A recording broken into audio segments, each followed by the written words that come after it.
Hare Krishna. This is a reading from both the Chaitanya Charitamrita by Krishnadas Kaviraj and Chaitanya Bhagavat by Vrindavan Das Thakur, describing the pastimes of Namacharya Srila Haridasa Thakur. Selected purports are by His Divine Grace, A.C. Bhaktivedanta Swami Prabhupada. Haridasa Thakur lived during the late 15th and early 16th centuries in both Bengal and Jagannath Puri, and is one of the intimate associates of Lord Sri Chaitanya Mahaprabhu. Listeners interested in other audiobooks by previous acharyas are invited to visit our website, sadhusanga.com. The pastimes of Sri Chaitanya Mahaprabhu are deeper than millions of seas and oceans. Therefore, no one can understand what he does or why he does it. I do not know the deep meaning of Sri Chaitanya Mahaprabhu's activities. As far as possible, I shall try to explain them externally. One day, Sri Chaitanya Mahaprabhu met Haridasa Thakur as usual, and in the course of discussion, he inquired as follows. My dear Thakur Haridas, in this age of Kali, most people are bereft of Vedic culture, and therefore they are called Yavanas. They are concerned only with killing cows and Brahminical culture. In this way, they all engage in sinful acts. How will these Yavanas be delivered? To my great unhappiness, I do not see any way. Haridasa Thakur replied, My dear Lord, do not be in anxiety. Do not be unhappy to see the condition of the Yavanas in material existence. Purport by Srila Prabhupada. These words of Haridasa Thakur are just befitting a devotee who has dedicated his life and soul to the service of the Lord. When the Lord is unhappy because of the condition of the fallen souls, the devotee consoles him, saying, My dear Lord, do not be in anxiety. Everyone should adopt the cause of Sri Chaitanya Mahaprabhu to try to relieve him from the anxiety he feels. This is actually service to the Lord. One who tries to relieve Sri Chaitanya Mahaprabhu's anxiety for the fallen souls is certainly a most dear and confidential devotee of the Lord. Haridasa Thakur continued, Because the Yavanas are accustomed to saying, Ha Rama, O Lord Ramachandra, they will be easily delivered by this Namabhas. A devotee in advanced ecstatic love exclaims, O my Lord Ram, O my Lord Ram. But the Yavanas also chant, Ha Rama. Just see their good fortune. Purport by Srila Prabhupada. If a child touches fire, the fire will burn him, and if an elderly man touches fire, it will burn him also. Haridasa Thakur says that a devotee of the Lord exclaims, Ha Ram. But although Yavanas do not know the transcendental meaning of Ha Ram, they also say those words in the course of their ordinary life. For the Yavanas, the words Ha Ram mean pig or abominable, whereas the devotee exclaims the same words, Ha Ram, in ecstatic love, meaning, O my Lord Ramachandra. Nevertheless, because the words are the spiritual summum bonum, the fact is the same, whether they are uttered by Yavanas or by great devotees, just as fire is the same for both a child and an elderly man. In other words, the holy name of the Lord always acts, even when the holy name is chanted without reference to the Supreme Lord, whether one knows it or not. Namacharya Haridasa Thakur the authority on the chanting of the holy name said, The chanting of the Lord's holy name, to indicate something other than the Lord, is an instance called namabas. Even when the holy name is chanted in this way, its transcendental power is not destroyed. Even a malecha who is being killed by the tusk of a boar, and who cries in distress again and again, Ha Rama, Ha Rama, attains liberation. What then to speak of those who chant the holy name with veneration and faith? Purport by Srila Prabhupada. This refers to an instance in which a meat-eater being killed by a boar uttered the words Haram, Haram again and again at the time of his death. Since this is a quotation from the Nrsimha Purana, this indicates that in the Puranic age there must also have been malechas and yavanas, meat-eaters, and the words haram, meaning condemned, were also uttered in those days. Thus Haridasa Thakur gives evidence that even a meat-eater who condemns something by uttering the words haram gets the benefit of chanting the holy name that the devotee chants to mean, O my Lord Ram. Haridas continued, Ajamil was a great sinner during his life, but at the time of death he accidentally called for his youngest son, whose name was Narayan, and the attendants of Lord Vishnu came to relieve him from the bonds of Yamaraj, the superintendent of death. The word Ram consists of two syllables, Ra and Ma. These are unseparated and are decorated with the loving word Ha, meaning O. The letters of the holy name have so much spiritual potency that they act even when uttered improperly. Purport by Srila Prabhupada. Srila Bhaktisiddhanta Saraswati Thakur states that the word vyavahita, improperly uttered, is not used here to refer to the mundane vibration of the letters of the alphabet. Such negligent utterance for the sense gratification of materialistic persons is not a vibration of transcendental sound.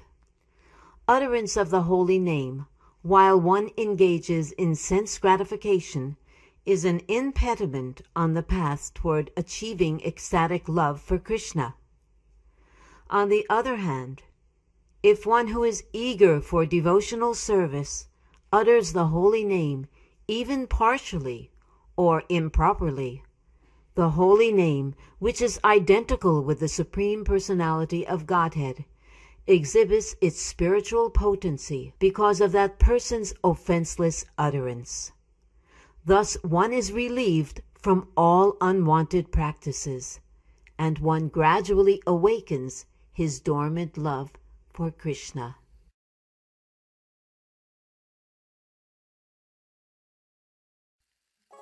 Namacharya Haridasa Thakur continued, If a devotee once utters the holy name of the Lord, or if it penetrates his mind or enters his ear, which is the channel of oral reception, that holy name will certainly deliver him from material bondage, whether vibrated properly or improperly, with correct or incorrect grammar, or properly joined or vibrated in separate parts. O Brahman, the potency of the holy name is therefore certainly great. However, if one uses the vibration of the holy name for the benefit of the material body, for material wealth and followers, or under the influence of greed and atheism, in other words, if one utters the name with offenses, such chanting will not produce the desired result very soon. Therefore, one should diligently avoid offenses in chanting the holy name of the Lord. Purport by Srila Prabhupada. This verse from the Padma Purana is included in the Hari Bhakti Vilas by Sanatan Goswami. Therein, Srila Sanatan Goswami gives the following explanation. If one somehow or other hears, utters, or remembers the holy name, or if it catches his mind while coming near his ears, that holy name, even if vibrated in separate words, will act. An example of such separation is given as follows. Suppose one is using the two words halam riktam. Now the syllable ha in the word halam and the syllable ri in riktam are separately pronounced, but nevertheless the holy name will act because one somehow or other utters the word Hari. Similarly, in the word Raja Mahisi, Ra and Ma appear in two separate words, but because they somehow or other appear together, the holy name Ram will act, provided there are no offenses. The holy name has so much spiritual potency that it can deliver one from all sinful reactions and material entanglements. But utterance of the holy name will not be fruitful very soon, if done to facilitate sinning. The holy name is so powerful that it must act. But when one utters the holy name with offenses, its action will be delayed, not immediate, although in favorable circumstances the holy names of the Lord act very quickly. Namacharya Haridasa Thakur continued. If one offenselessly utters the holy name, even imperfectly, one can be freed from all the results of sinful life. Listen to this verse found in the Bhakti Rasamrita Sindhu. O reservoir of all good qualities, just worship Sri Krishna, the purifier of all purifiers, the most exalted of the personalities worshipped by choice poetry. Worship him with a faithful, unflinching mind, without duplicity, and in a highly elevated manner. Thus worship the Lord, whose name is like the sun. For just as a slight appearance of the sun dissipates the darkness of night, so a slight appearance of the holy name of Krishna can drive away the darkness of ignorance that arises in the heart due to greatly sinful activities performed in previous lives. Haridas continued. Even a faint light from the holy name of the Lord can eradicate all the reactions of sinful life. Listen to this verse from the Srimad Bhagavatam 6:2-49. While dying, Ajamil chanted the holy name of the Lord, intending to call his son Narayan. Nevertheless, he attained the spiritual world. What then to speak of those who chant the holy name with faith and veneration? Because of even the faintest rays of the effulgence of the Lord's holy name, one can attain liberation. We can see this in all the revealed scriptures. The evidence appears in the story of Ajamil in the Srimad Bhagavatam. As Sri Chaitanya Mahaprabhu heard this from Haridasa Thakur, the happiness within his heart increased, but as a matter of course, he still inquired further. On this earth, there are many living entities, some moving and some not moving. What will happen to the trees, plants, insects, and other living entities? How will they be delivered from material bondage? Haridasa Thakur replied, My dear Lord, the deliverance of all moving and non-moving living entities takes place only by your mercy. You have already granted this mercy and delivered them. You have loudly chanted the Hare Krishna Maha Mantra, and everyone, moving or not moving, has benefited by hearing it. My Lord, the moving entities who have heard your loud Sankirtan have already been delivered from the bondage of the material world. And after the non-moving living entities like trees hear it, there is an echo. Actually, however, it is not an echo. It is the kirtan of those non-moving living entities. All this, although inconceivable, is possible by your mercy. When loud chanting of the Hare Krishna mantra is performed all over the world by those who follow in your footsteps, all living entities, moving and non-moving, dance in ecstatic devotional love. My dear Lord, all the incidents that took place while you were going to Vrindavan through the forest known as Jarikanda have been revealed to me by your servant, Balabhadra Bhattacharya. When your devotee, Vasudev Dutt, submitted his plea at your lotus feet for the deliverance of all living entities, you accepted that request. My dear Lord, you have accepted the form of a devotee just to deliver all the fallen souls of this world. You have preached the loud chanting of the Hare Krishna Mahamantra, and in this way freed all moving and non-moving living entities from material bondage.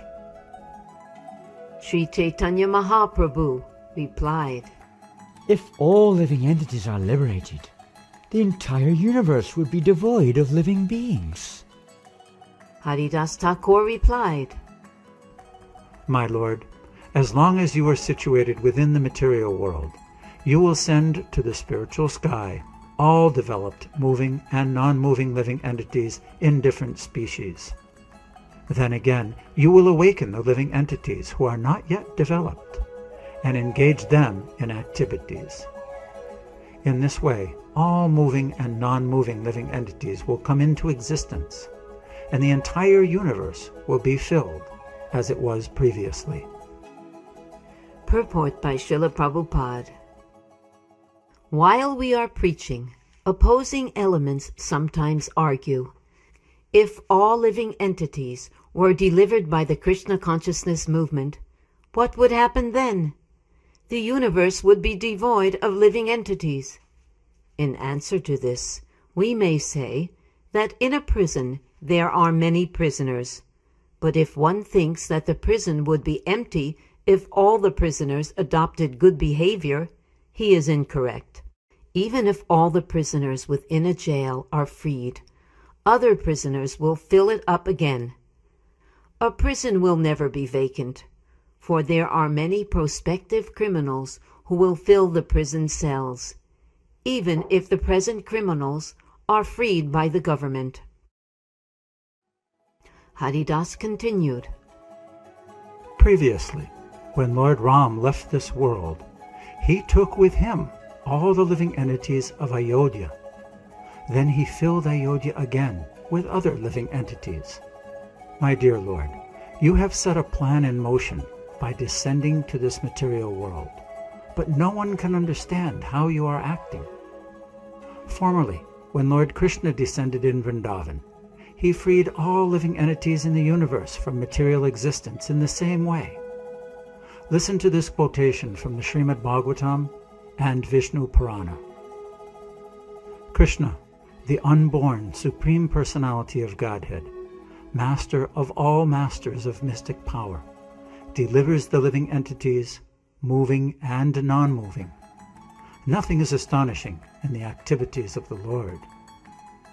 Although the Supreme Personality of Godhead may be seen, glorified, or remembered with an attitude of envy, he nevertheless awards the most confidential liberation, which is rarely achieved by the demigods and demons.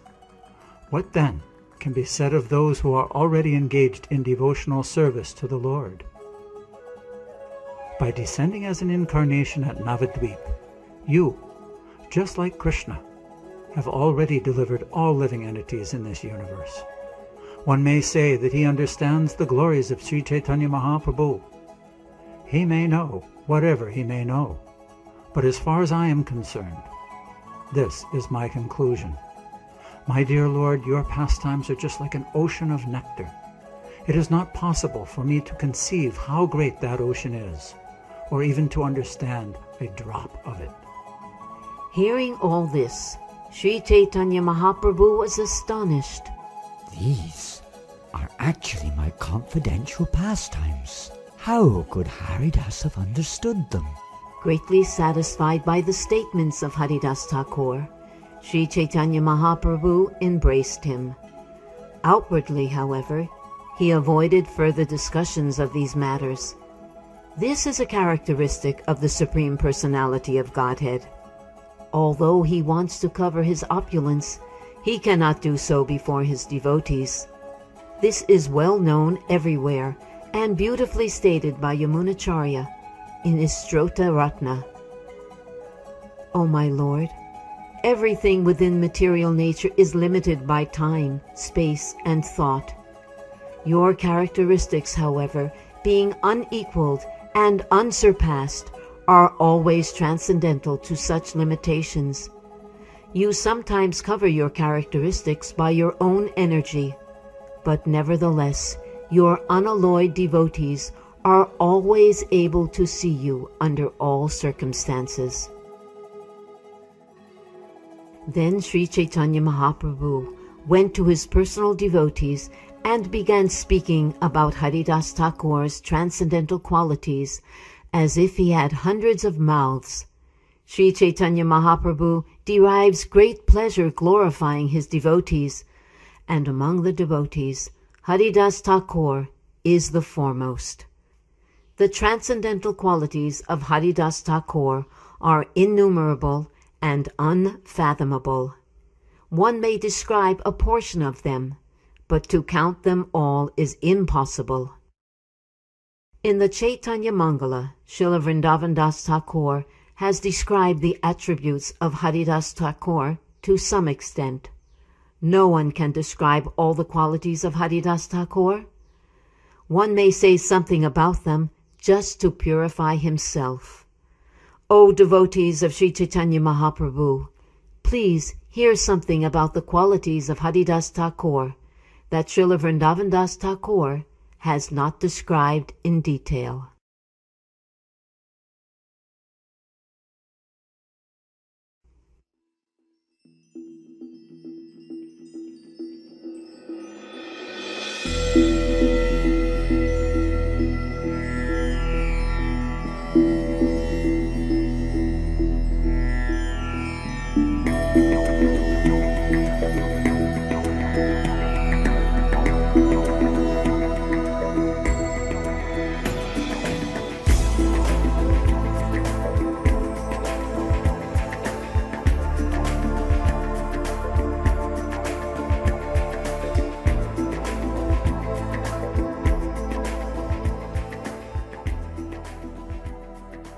After leaving his childhood home, Haridasa Thakur stayed for some time in the forest of Benapola.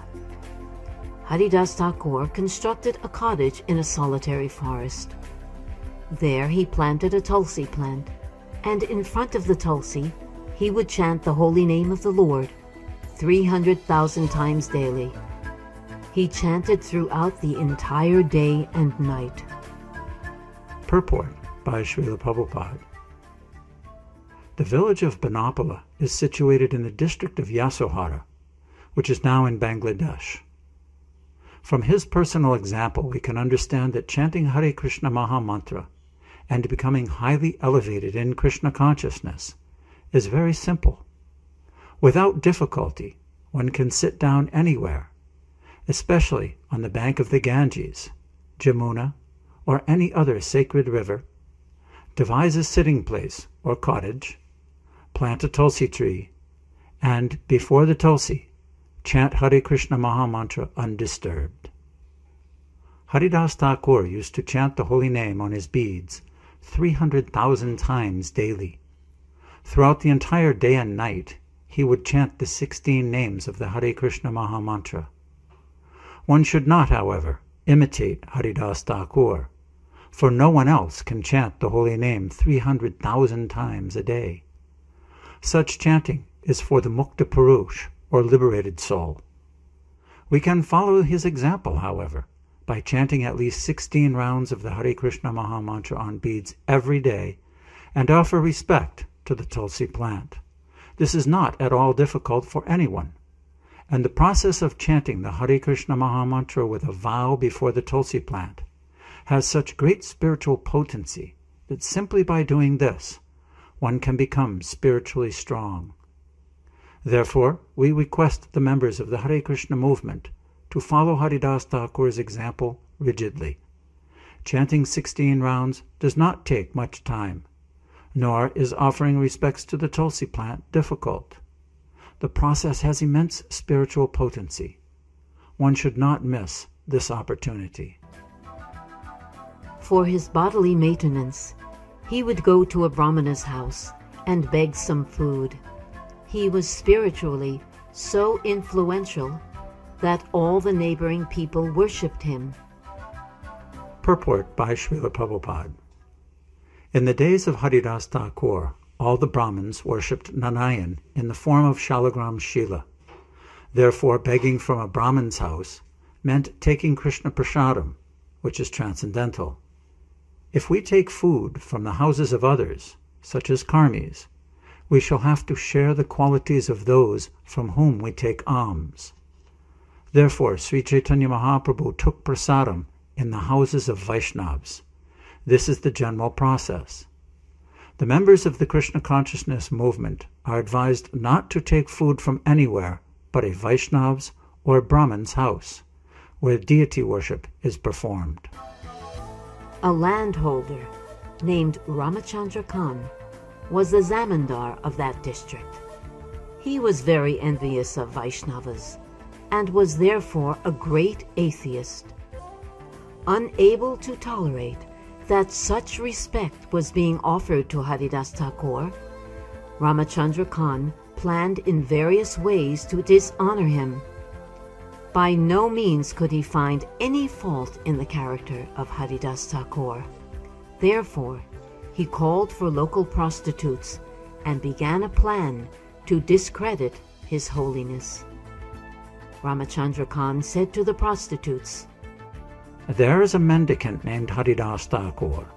All of you devise a way to deviate him from his vows of austerity." Purport by Srila Prabhupada. Devotional service is the path of Vairagya Vidya, renunciation and knowledge. Haridasa Thakur was following this path, but Ramachandra Khan planned to induce him to break his vows. Renunciation means renunciation of sensual pleasure, especially the pleasure of sex. Therefore, a brahmachari, sannyasi, or vanaprast is strictly prohibited from having relationships with women. Haridasa Thakur was strictly renounced, and thus Ramachandra Khan called for prostitutes, because prostitutes know how to break a man's vow of celibacy by their feminine influence, and thus pollute a mendicant or a person engaged in devotional life. It was impossible for Ramachandra Khan to induce any other woman to break Haridasa Thakur's vow, and therefore he called for prostitutes. Free mingling with women has never been possible in India, but for one who wanted to associate with society girls, they were available in the district of prostitutes. There were prostitutes in human society even during Lord Krishna's time, for it is said that the prostitutes of Dwarka city came forth to receive the Lord. Although they were prostitutes, they were also devotees of Krishna.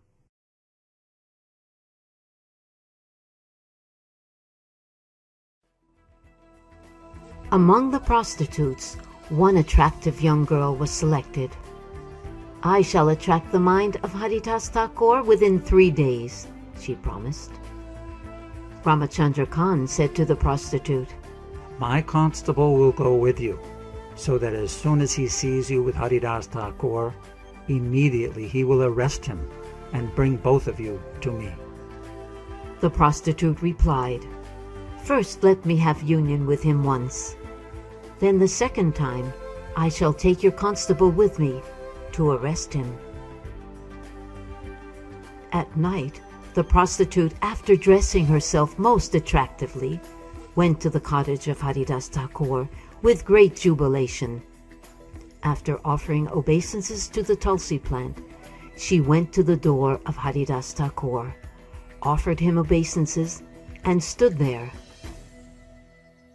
Exposing part of her body to his view, She sat down on the threshold of the door and spoke to him in very sweet words. "My dear Thakur, O great preacher, great devotee, you are so beautifully built, and your youth is just beginning. Who is the woman who could control her mind after seeing you? I am eager to be united with you. My mind is greedy for this. If I don't obtain you, I shall not be able to keep my body and soul together." I shall accept you without fail, but you will have to wait until I have finished chanting my regular rounds on my beads. Until that time, please sit and listen to the chanting of the holy name. As soon as I am finished, I shall fulfill your desire. Hearing this, the prostitute remained sitting there while Haridasa Thakur chanted on his beads until the light of morning appeared. When she saw that it was morning, the prostitute stood up and left. Coming before Ramachandra Khan, she informed him of all the news. "Today, Haridasa Thakur promised to enjoy with me. Tomorrow, certainly, I shall have union with him."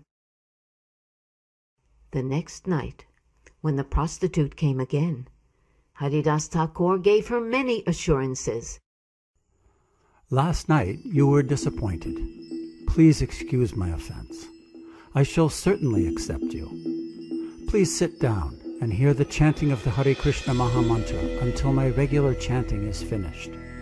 Then your desire will surely be fulfilled. After offering her obeisances to the Tulsi plant and to Haridasa Thakur, she sat down at the door. Hearing Haridasa Thakur chanting the Hare Krishna Mahamantra, she also chanted, "O my Lord Hari, O my Lord Hari." Purport by Srila Prabhupada. Herein one can clearly see how a Vaishnav delivers a fallen soul by a transcendental trick. The prostitute came to pollute Haridasa Thakur, but he took it as his duty to deliver the prostitute. As clearly demonstrated here, the process of deliverance is very simple.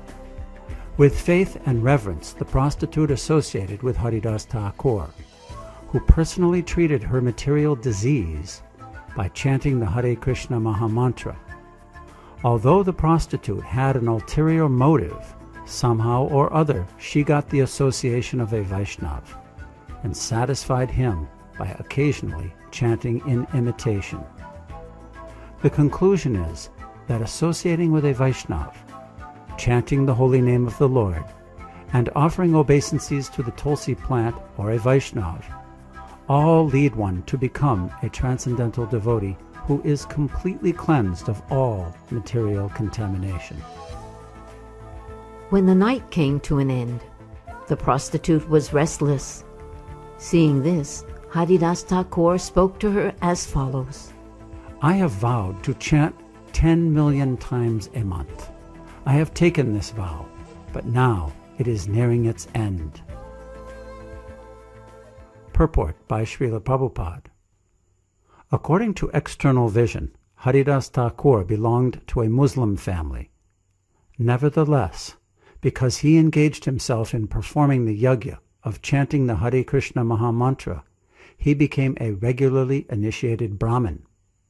As stated in the Srimad Bhagavatam 3:33-6, even if a devotee comes from a family of dog-eaters, if he surrenders to the Supreme Personality of Godhead, he immediately becomes a qualified Brahmin and is immediately fit to perform yajna, whereas a person born in a family of Brahmins has to wait until completing the reformatory processes before he may be called samskritya, purified. I thought that today I would be able to finish my performance of yajna, my chanting of the Hare Krishna mantra. I tried my best to chant the holy name all night, but still I did not quite finish. Tomorrow I will surely finish, and my vow will be fulfilled. Then it will be possible for me to enjoy with you in full freedom. Purport by Srila Prabhupada. Haridasa Thakur never wanted to enjoy the prostitute, but he tricked her to deliver her by giving her a chance to hear the holy name of the Lord while he chanted. Pure devotees chant the Hare Krishna mantra, and simply by hearing this chanting from a purified, transcendental person, one is purified of all sinful activities, no matter how low-born or fallen one may be. As soon as one is thus completely freed from the reactions of sinful activities, he is eligible to render devotional service to the Lord. The prostitute returned to Ramachandra Khan and informed him of what had happened. The next day, she came earlier, at the beginning of the evening, and stayed with Haridasa Thakur. After offering obeisances to the Tulsi plant and to Haridasa Thakur, she sat down on the threshold of the room. Thus she began to hear Haridasa Thakur's chanting, and she also personally chanted Hari, Hari, the holy name of the Lord. Today it will be possible for me to finish my chanting. Haridasa Thakur explained. Then I shall satisfy all your desires. The night ended while Haridasa Thakur was chanting, but by his association, the mind of the prostitute had changed. The prostitute, now purified, fell at the lotus feet of Haridasa Thakur and confessed that Ramachandra Khan had appointed her to pollute him.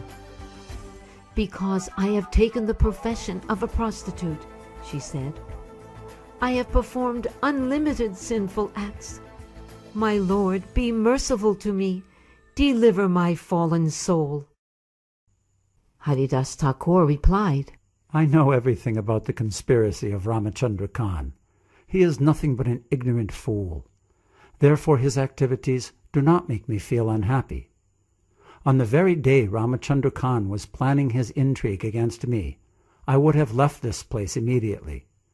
But because you came to me, I stayed here for 3 days to deliver you. The prostitute said, Kindly act as my spiritual master. Instruct me in my duty, by which I can get relief from material existence. Haridasa Thakur replied, Immediately go home and distribute to the Brahmins whatever property you have. Then come back to this room and stay here forever in Krishna consciousness. Chant the Hare Krishna mantra continuously and render service to the Tulsi plant by watering her and offering prayers to her. In this way you will very soon get the opportunity to be sheltered at the lotus feet of Krishna. Purport by Srila Prabhupada. In our Krishna consciousness movement, we are teaching our followers to chant the Hare Krishna mantra continuously on beads. Even those who are not accustomed to this practice are advised to chant at least 16 rounds on their beads, so that they may be trained. Otherwise, Sri Chaitanya Mahaprabhu recommended, Turnadapi sunechena tororiva shahishnuna amanina manadena kirtanaya sada hari. One should chant the holy name of the Lord in a humble state of mind, thinking oneself lower than the straw in the street. One should be more tolerant than a tree, devoid of all sense of false prestige, and ready to offer all respect to others. In such a state of mind, one can chant the holy name of the Lord constantly. Sada means always. Haridasa Thakur says, Nirantara namalao. Chant the Hare Krishna mantra without stopping. After thus instructing the prostitute about the process of chanting the Hare Krishna Mahamantra, Haridasa Thakur stood up and left, continually chanting.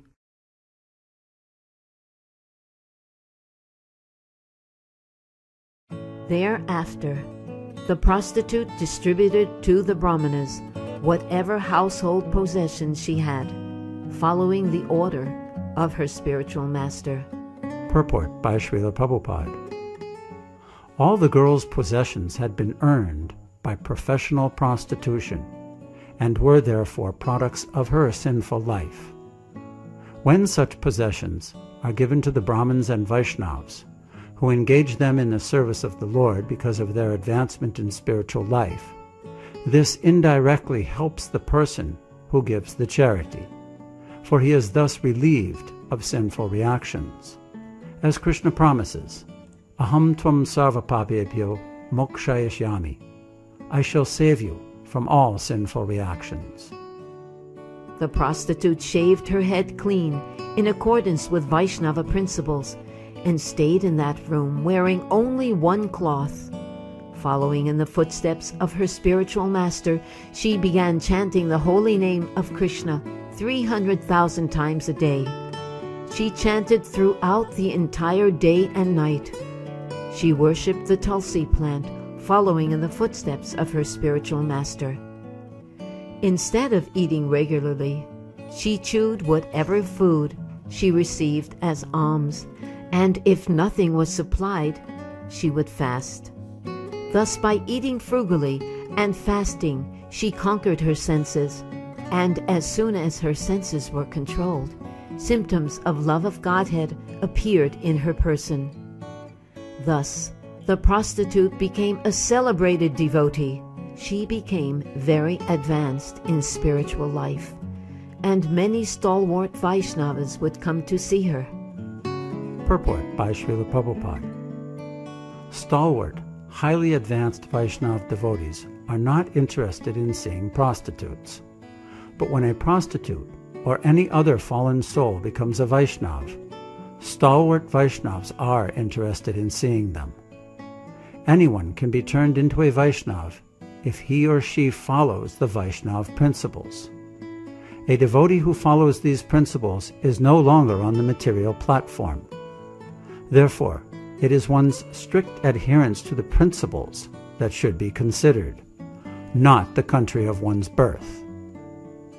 Many devotees join our Krishna consciousness movement from Europe and America, but one should not therefore consider them European Vaishnavas or American Vaishnavas. A Vaishnava is a Vaishnava, and should therefore be given all due respect as a Vaishnava. Seeing the sublime character of the prostitute, everyone was astonished. Everyone glorified the influence of Haridasa Thakur and offered him obeisances. Purport by Srila Prabhupada. It is said, Phalena parichiyate. One is recognized by the result of his actions. In Vaishnava society, there are many types of Vaishnavas. Some of them are called Goswamis, some are called Swamis, some are Prabhus, and some are Prabhupada. One is not recognized, however, simply by such a name. A spiritual master is recognized as an actual guru when it is seen that he has changed the character of his disciples. Haridasa Thakur actually changed the character of the professional prostitute. People greatly appreciated this, and therefore they all offered obeisances to Haridasa Thakur and glorified him. By inducing a prostitute to disturb Haridasa Thakur, Ramachandra Khan caused a seed of offense at his lotus feet to germinate. This seed later became a tree, and when it fructified, Ramachandra Khan ate its fruits. This offense at the lotus feet of an exalted devotee has resulted in a wonderful narration. Taking advantage of the opportunity offered by these incidents, I shall explain what happened. O devotees, please listen.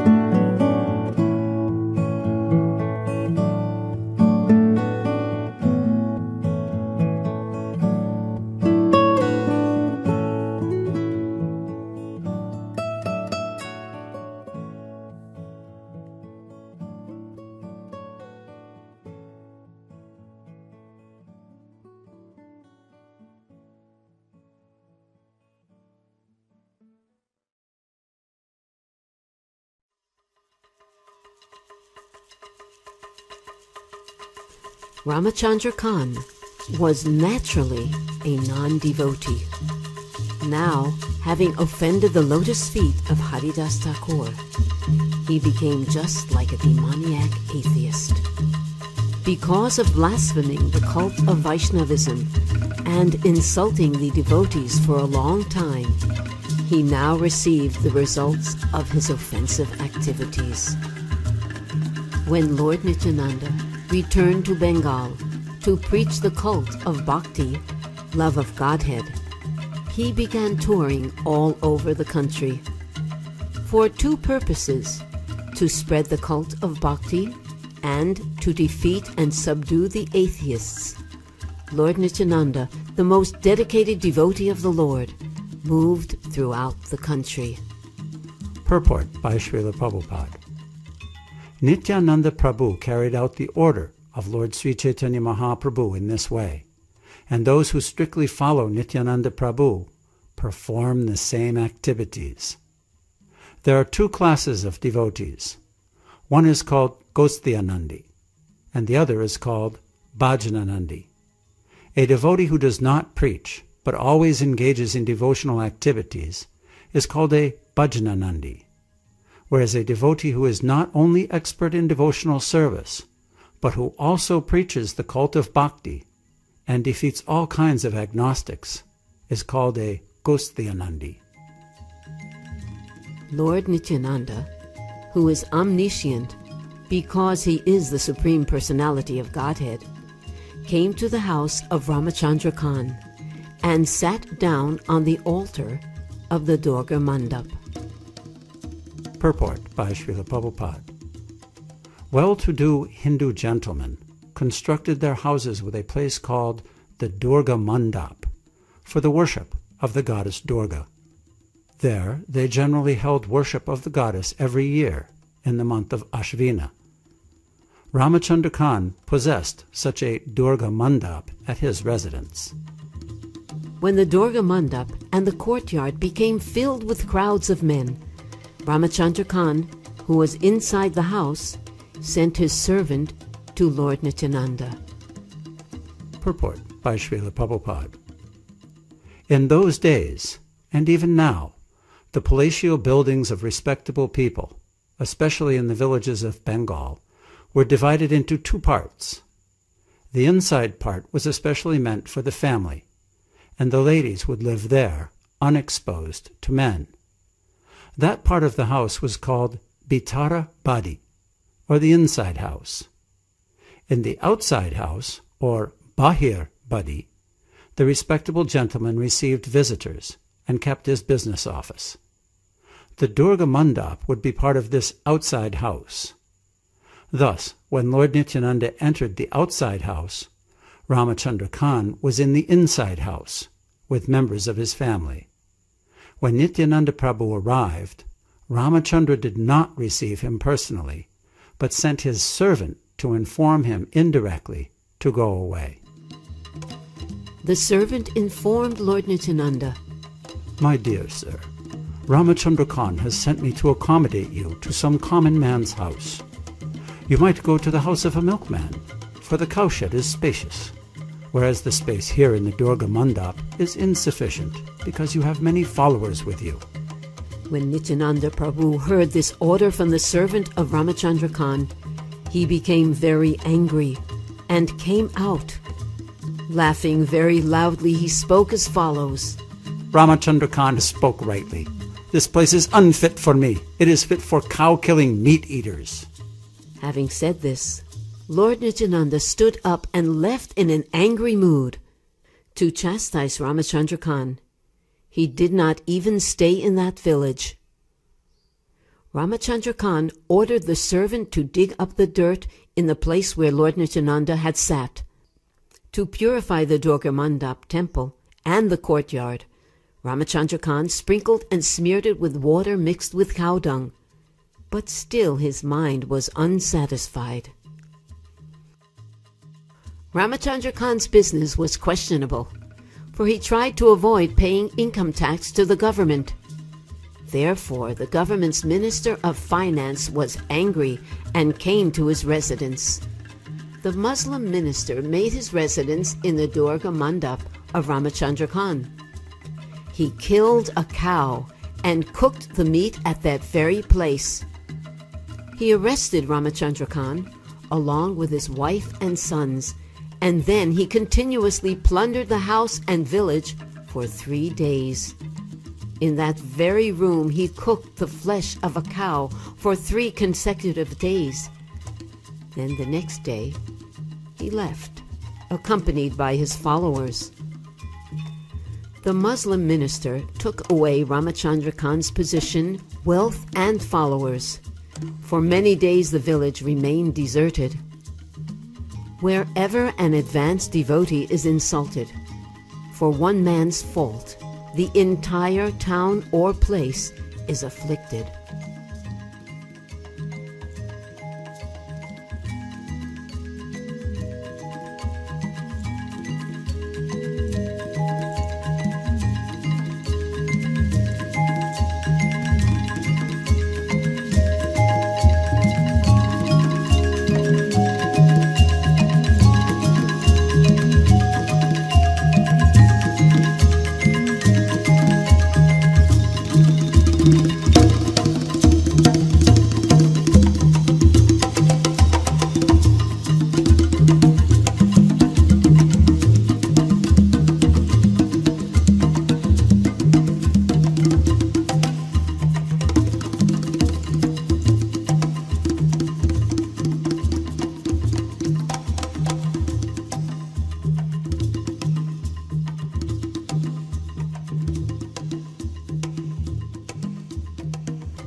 Haridasa Thakur walked until he came to the village known as Chandapur. There he stayed at the house of Balaram Acharya. Purport by Srila Prabhupada. Chandapur is just east of the house of the 2 brothers, Govardhan and Hiranya, the father and uncle of Raghunath Das Goswami, respectively. In Chandapur lived Balaram Acharya and Yadunandana Acharya, the priests of these 2 personalities, and when Haridasa Thakur went there, he lived with them. Hiranya and Govardhan were the 2 heads of the governmental treasury in that division of the country. Their priest was named Balaram Acharya.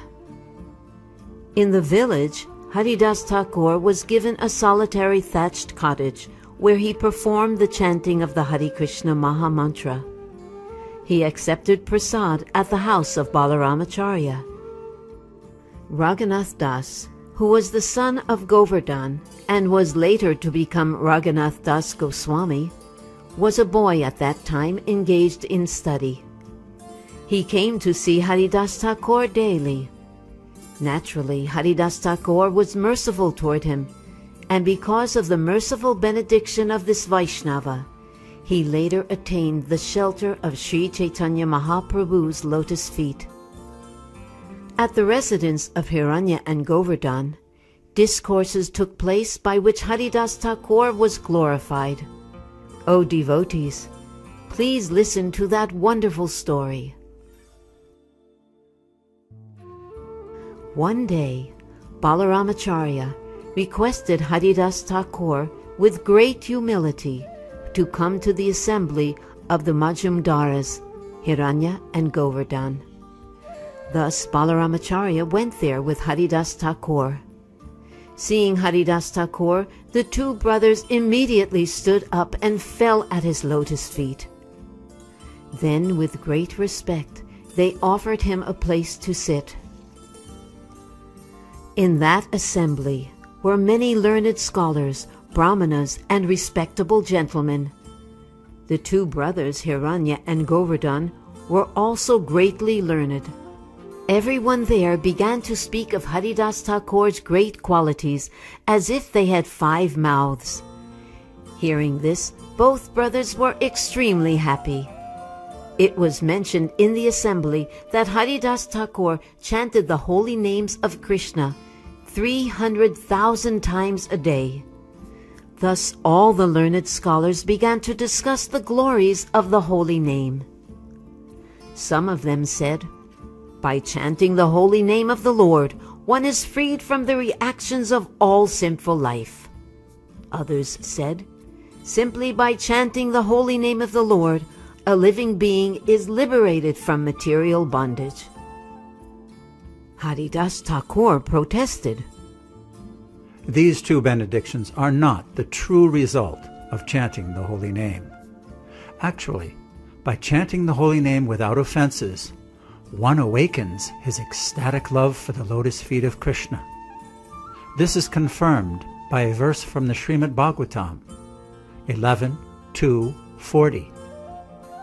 When a person is actually advanced and takes pleasure in chanting the holy name of the Lord, who is very dear to him, he is agitated and loudly chants the holy name. He also laughs, cries, becomes agitated, and chants just like a madman, not caring for outsiders. Liberation and extinction from the reactions of sinful life are two concomitant byproducts of chanting the holy name of the Lord. An example is found in the gleams of the morning sunlight, as suggested in this verse, found in the Padyavali. As the rising sun immediately dissipates all the world's darkness, which is deep like an ocean, so the holy name of the Lord, if chanted once without offenses, dissipates all the reactions of a living being's sinful life. All glories to that holy name of the Lord, which is auspicious for the entire world. After reciting this verse, Haridasa Thakur said, O learned scholars, please explain the meaning of this verse. But the audience requested Haridasa Thakur, "It is better for you to explain the meaning of this important verse."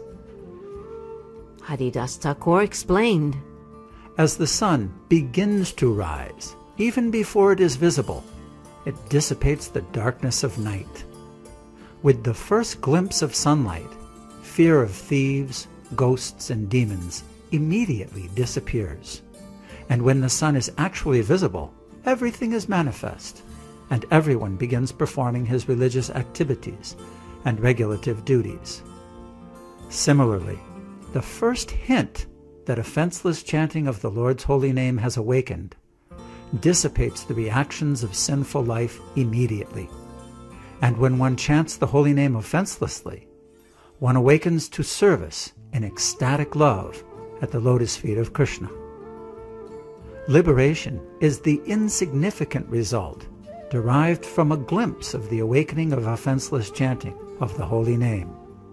This is explained in the 6th canto of Srimad Bhagavatam.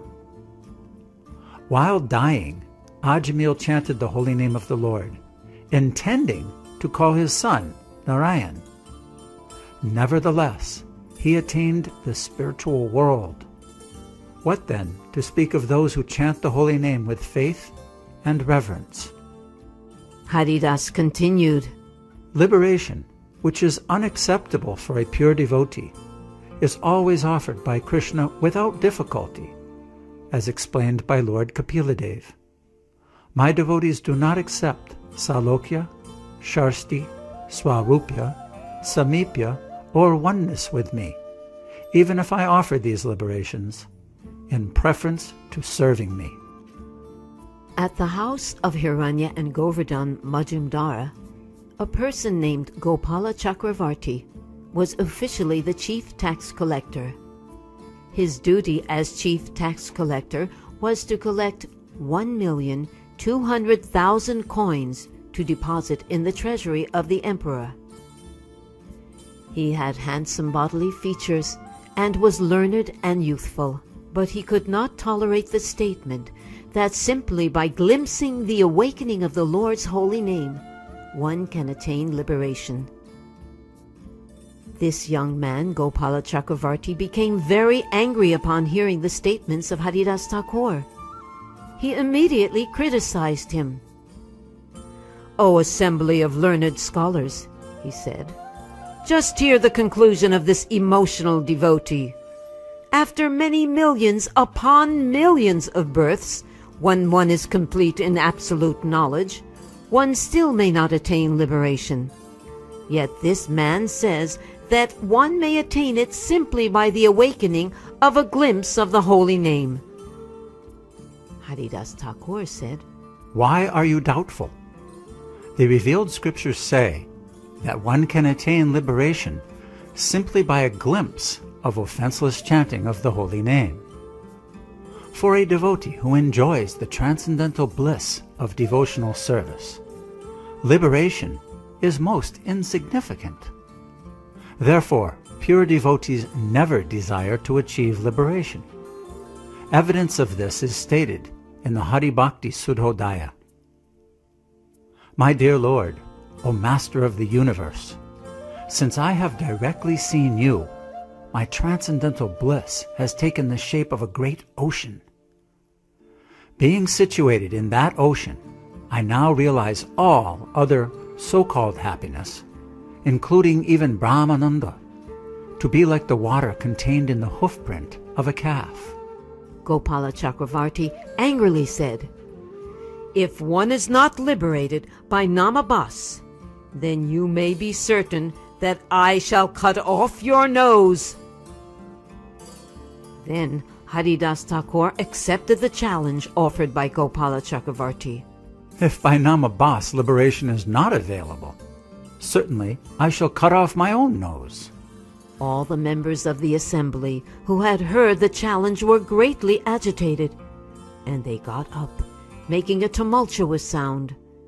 Hiranya and Govardhan Majumdara both immediately chastised the Brahmana tax collector. The priest named Balaramacharya also chastised Gopala Chakravarti. He said, "You are a foolish logician. What do you know about devotional service to the Lord?" Purport by Srila Prabhupada. The philosophy enunciated by the Mayavadis is called Gata Patiya, pot and earth philosophy. According to this philosophy, everything is one. Such philosophers see no distinction between a pot made of earth and the earth itself, reasoning that anything made of earth, such as different pots, is also the same earth. Since Gopala Chakravarti was a Gatapatiya logician, a gross materialist, what could he understand about the transcendental devotional service of the Lord? Balaramacharya continued, "You have insulted Haridasa Thakur. Thus there will be a dangerous position for you. You should not expect anything auspicious."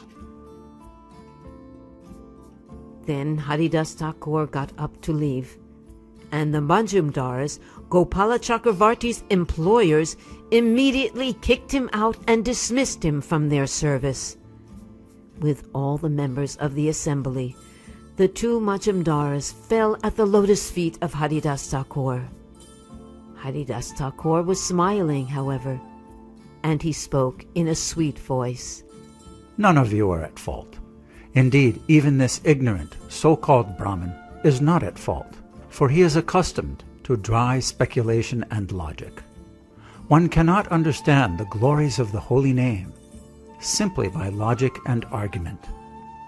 Therefore this man cannot possibly understand the glories of the holy name.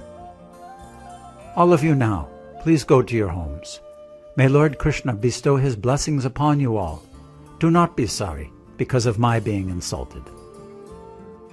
Then Hiranyadas Majumdara returned to his home and ordered that Gopala Chakravarti not be admitted therein. Within 3 days, that Brahmana was attacked by leprosy, and as a result, his highly raised nose melted away and fell off. The Brahmana's toes and fingers were beautiful, like golden-colored champak buds. But because of leprosy, they all withered and gradually melted away. Seeing the condition of Gopala Chakravarti, everyone was astonished. Everyone praised the influence of Haridasa Thakur and offered him obeisances. Although Haridasa Thakur, as a Vaishnava, did not take seriously the Brahmana's offense, the Supreme Personality of Godhead could not tolerate it, and thus he made the Brahmana suffer the consequences.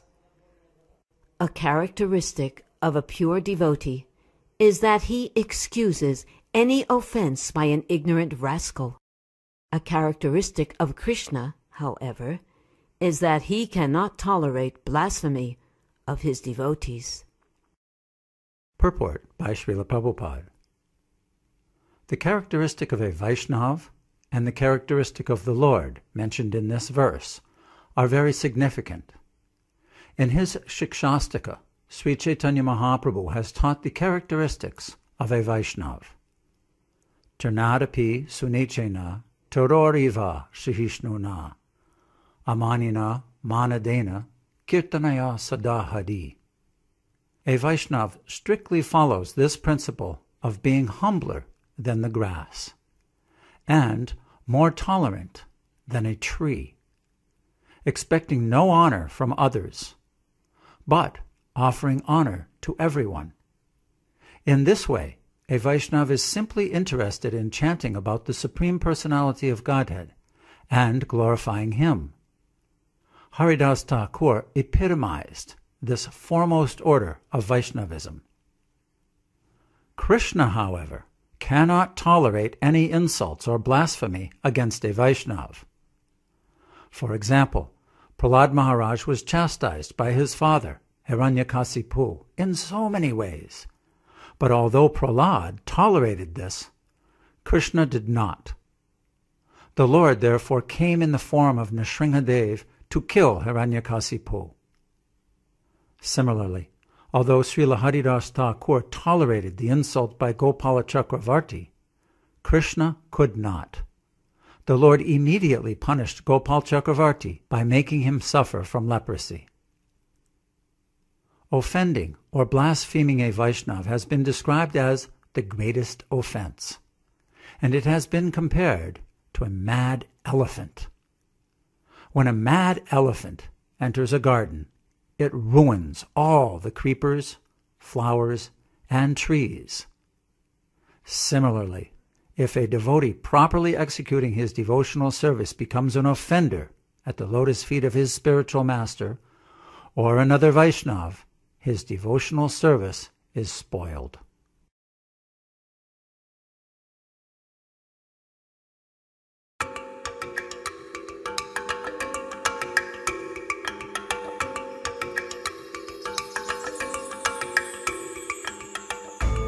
Haridasa Thakur was unhappy when he heard that the Brahmana Gopala Chakravarti had been attacked by leprosy. Thus, after informing Balaramacharya, the priest of Hiranya Majumdara, he left and went to Shantipur, the home of Advaita Acharya. Meeting Advaita Acharya, Haridasa Thakur offered him respect and obeisances. Advaita Acharya embraced him and showed respect to him in return.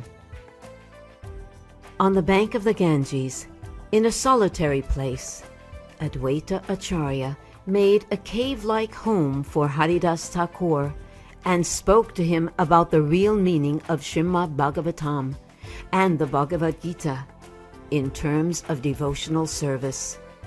Haridasa Thakur accepted food daily at the house of Advaita Acharya. Meeting together, the two of them would taste the nectar of discourses on the subject matter of Krishna. After some time, Haridasa Thakur said, "My dear Advaita Acharya, let me submit something before your honor. Every day you give me alms of food to eat. What is the necessity of this? You are living within a society of great Brahmins and aristocrats. But without fear or shame, you adore a lower-class man like me. My dear sir, your behavior is most uncommon. Indeed, sometimes I am afraid to speak to you.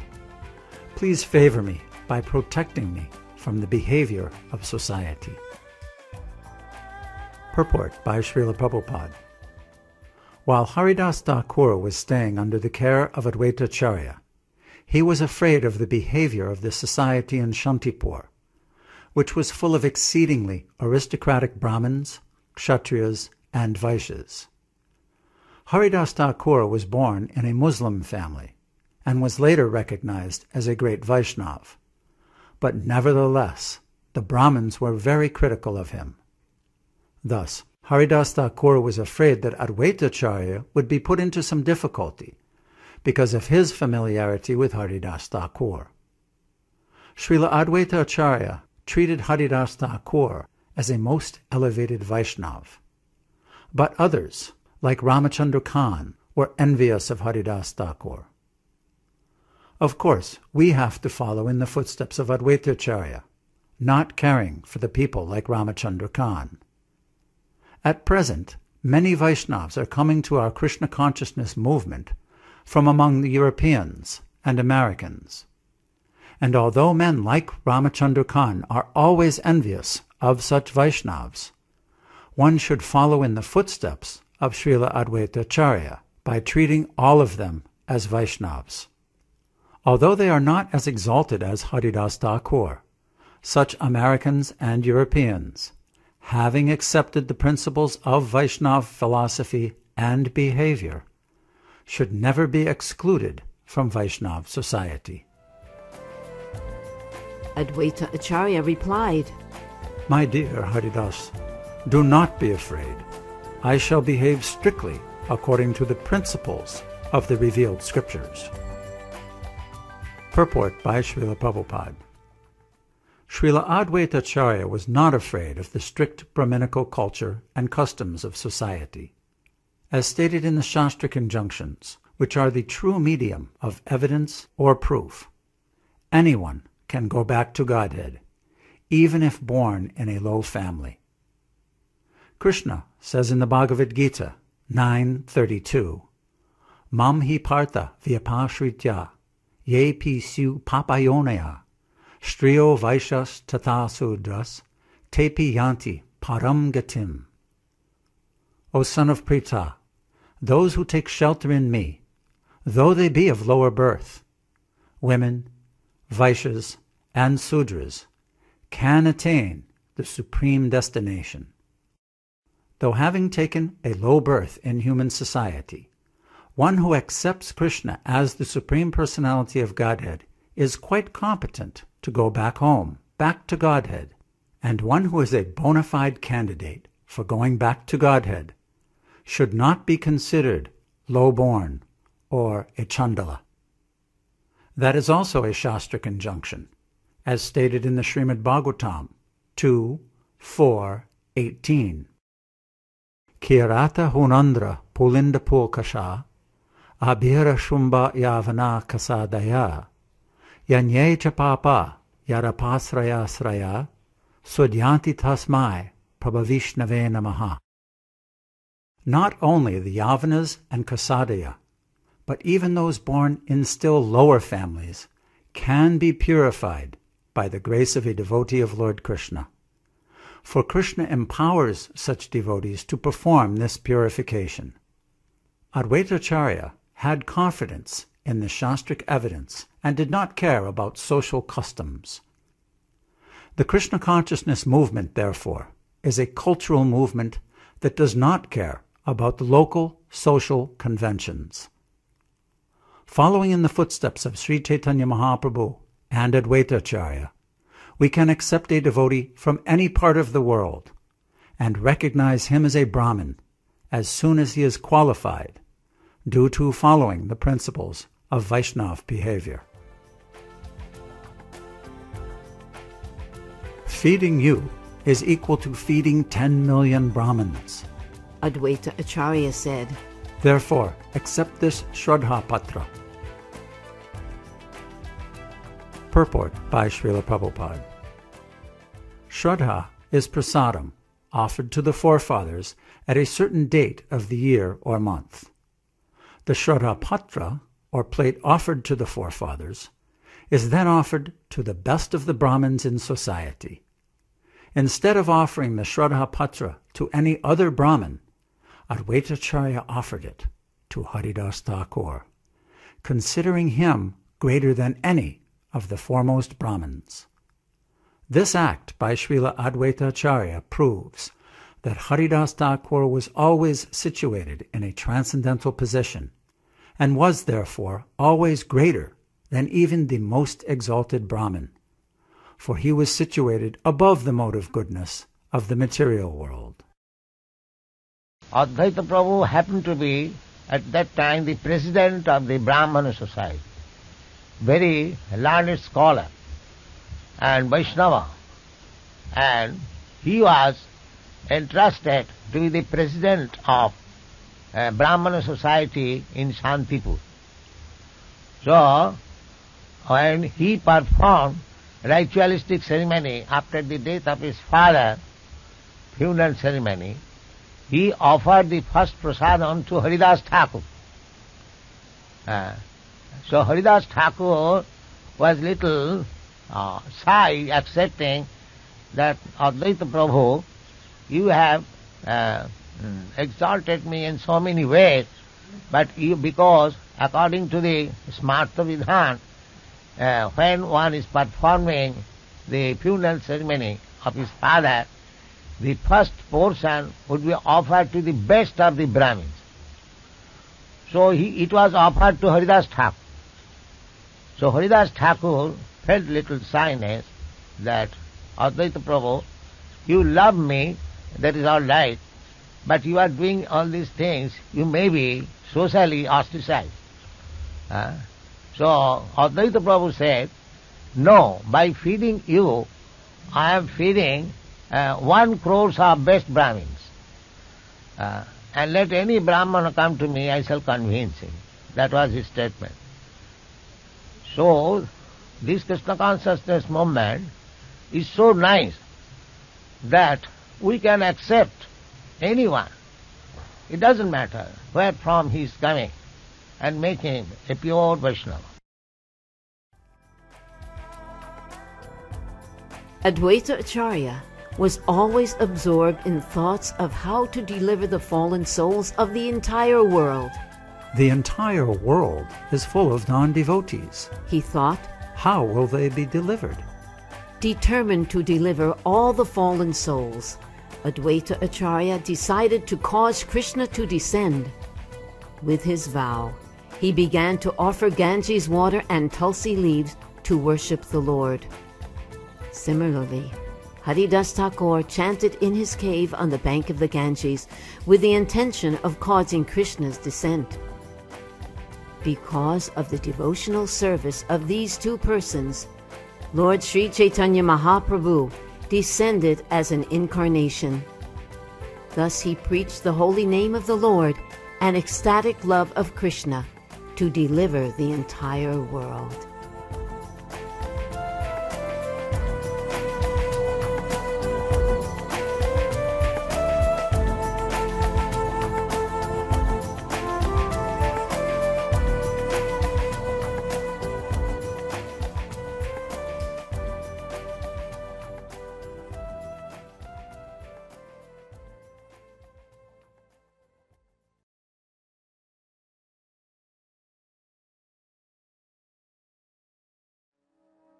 There is another incident concerning Haridasa Thakur's uncommon behavior.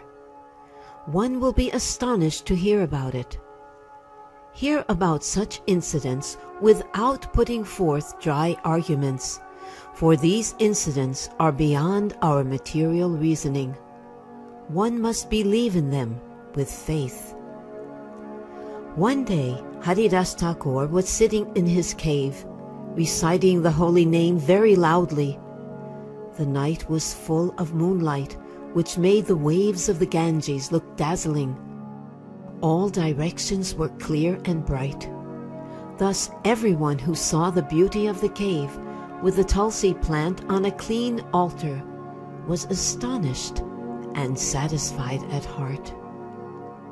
At that time, in that beautiful scene, a woman appeared in the courtyard. The beauty of her body was so bright that it tinged the entire place with a yellow hue. The scent of her body perfumed all directions, and the tingling of her ornaments startled the ear. After coming there, the woman offered obeisances to the Tulsi plant, and after circumambulating the Tulsi plant, she came to the door of the cave where Haridasa Thakur was sitting.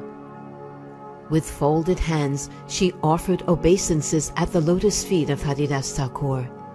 Sitting at the door, she then spoke in a very sweet voice.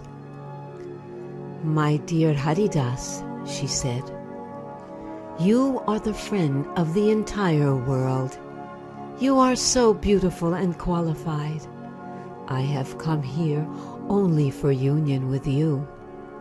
My dear sir, kindly accept me and be merciful to me, for it is a characteristic of all saintly persons to be kind toward the poor and fallen." After saying this, she began to manifest various postures which even the greatest philosopher would lose his patience upon seeing. Haridasa Thakur was immovable, for he was deeply determined. He began to speak to her, being very merciful toward her. I have been initiated into a vow to perform a great sacrifice by chanting the holy name a certain number of times every day. As long as the vow to chant is unfulfilled, I do not desire anything else. When I finish my chanting, then I have an opportunity to do anything. Sit down at the door and hear the chanting of Hare Krishna Mahamantra. As soon as the chanting is finished, I shall satisfy you as you desire." After saying this, Haridasa Thakur continued to chant the holy name of the Lord. Thus the woman sitting before him began to hear the chanting of the holy name. In this way, as he chanted and chanted, the morning approached. And when the woman saw that it was morning, she got up and left. For 3 days she approached Haridasa Thakur in this way, exhibiting various feminine postures that would bewilder the mind of even Lord Brahma. Haridasa Thakur was always absorbed in thoughts of Krishna and the holy name of Krishna. Therefore, the feminine poses the woman exhibited were just like crying in the forest. At the end of the night on the 3rd day, the woman spoke to Haridasa Thakur as follows. "My dear sir, for 3 days you have cheated me by giving me false assurances, for I see that throughout the entire day and night your chanting of the holy name is never finished." Haridasa Thakur said, "My dear friend, what can I do? I have made a vow. How then can I give it up?" After offering obeisances to Haridasa Thakur, the woman said, "I am the illusory energy of the Supreme Personality of Godhead. I came here to test you." Purport by Srila Prabhupada. In the Bhagavad Gita 7:14, Lord Krishna says, "Daivihesha gunamayi mama maya doratyaya mameva ye prapadyante mayametam taranti te." This divine energy of mine, consisting of the 3 modes of material nature, is difficult to overcome. But those who have surrendered unto me can easily cross beyond it. This was actually proved by the behavior of Haridasa Thakur. Maya enchants the entire world. Indeed, people have forgotten the ultimate goal of life because of the dazzling attractions of this material world. But this dazzling attraction, especially the attractive beauty of a woman, is meant for persons who are not surrendered to the Supreme Personality of Godhead. The Lord says, "Mameva ye prapadyante mayametam taranti te." One who is surrendered unto me cannot be conquered by the illusory energy. The illusory energy personally came to test Haridasa Thakur. But herein she admits her defeat, for she was unable to captivate him. How is this possible?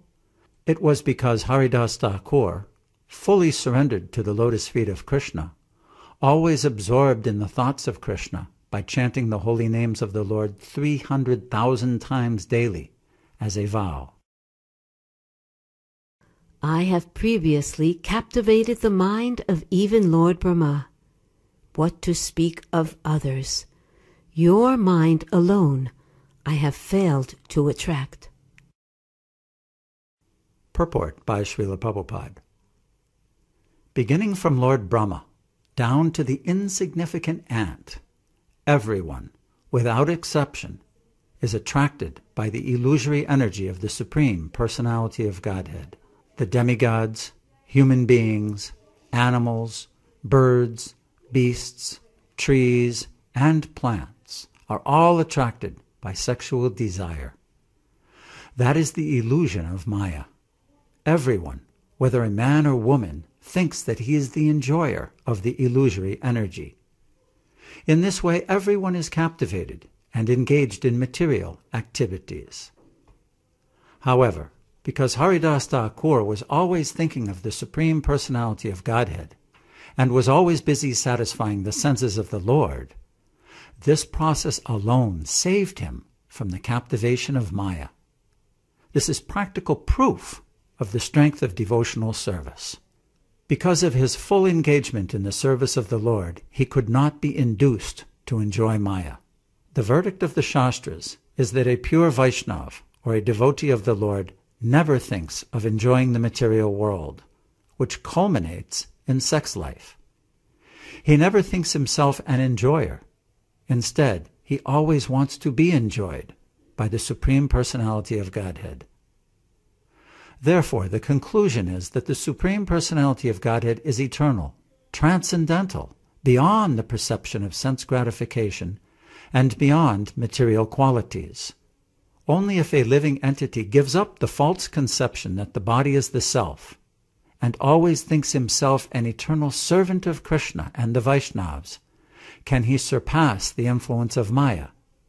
Mameva ye prapadyante, maya metam taranti te. A pure living entity who thus attains the stage of anartha nivriti, cessation of everything unwanted, has nothing to enjoy in the material world. One attains this stage only after properly performing the functions of devotional service. Srila Rupa Goswami has written, Adau Shraddha Tata Sadhu Sangotha Bhajana Kriya Tato Nartha Nevriti Syat Tato Nishta Ruchis Tata. In the beginning, one must have a preliminary desire for self-realization.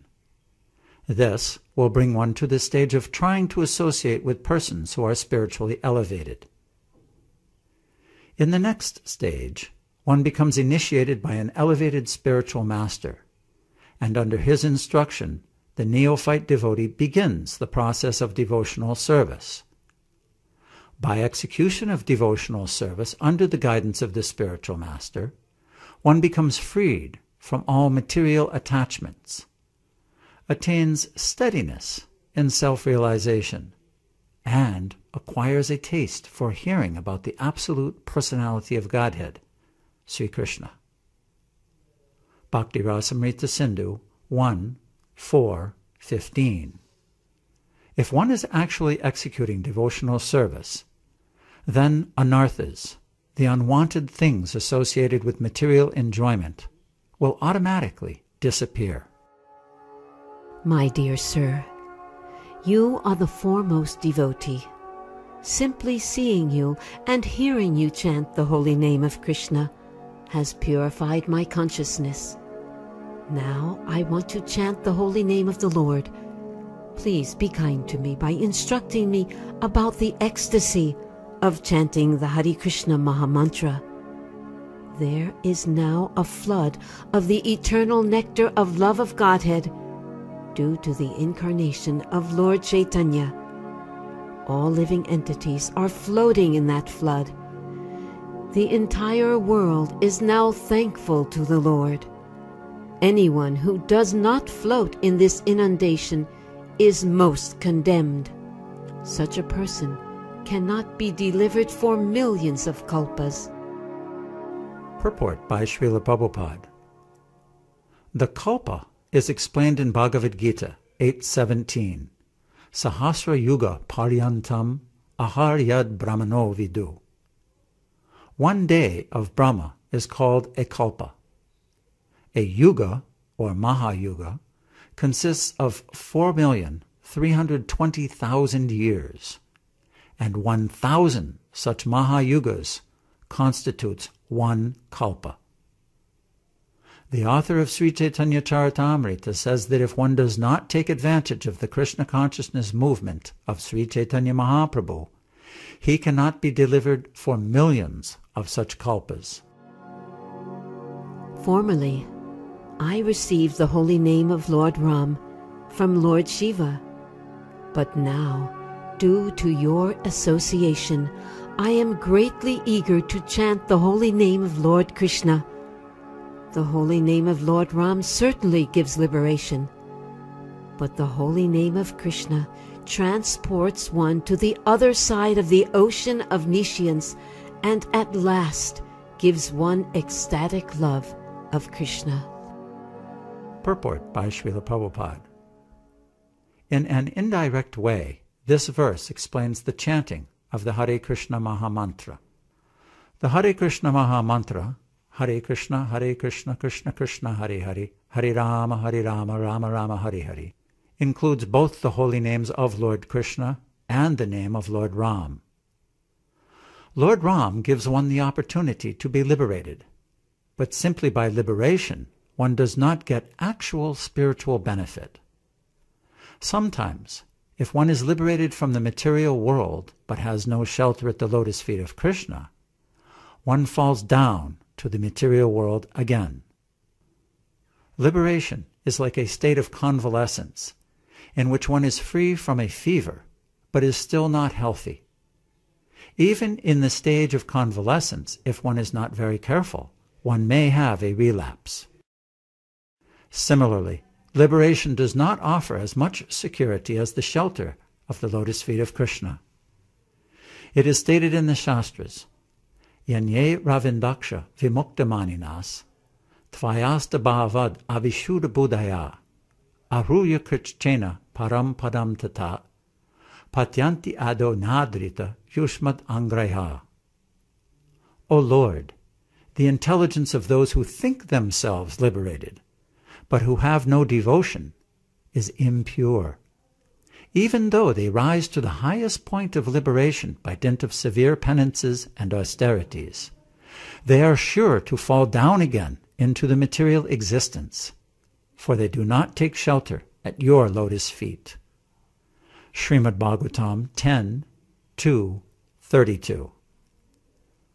Yushmad Angraiha refers to the lotus feet of Krishna. If one does not take shelter of Krishna's lotus feet, he falls down, patyanti adaha, even from liberation. The Hare Krishna mantra, however, gives liberation and at the same time offers shelter at the lotus feet of Krishna. If one takes shelter at the lotus feet of Krishna after liberation, he attains his dormant ecstatic love for Krishna. That is the highest perfection of life. Please give me the holy name of Krishna, and thus make me fortunate, so that I also may float in the flood of love of Godhead inaugurated by Sri Chaitanya Mahaprabhu. After speaking in this way, Maya worshipped the lotus feet of Haridasa Thakur, who initiated her by saying, Just perform chanting of the Hare Krishna Mahamantra. After thus being instructed by Haridasa Thakur, Maya left with great pleasure. Unfortunately, some people have no faith in these narrations. Therefore, I shall explain the reasons why people should have faith. Everyone who hears this will be faithful.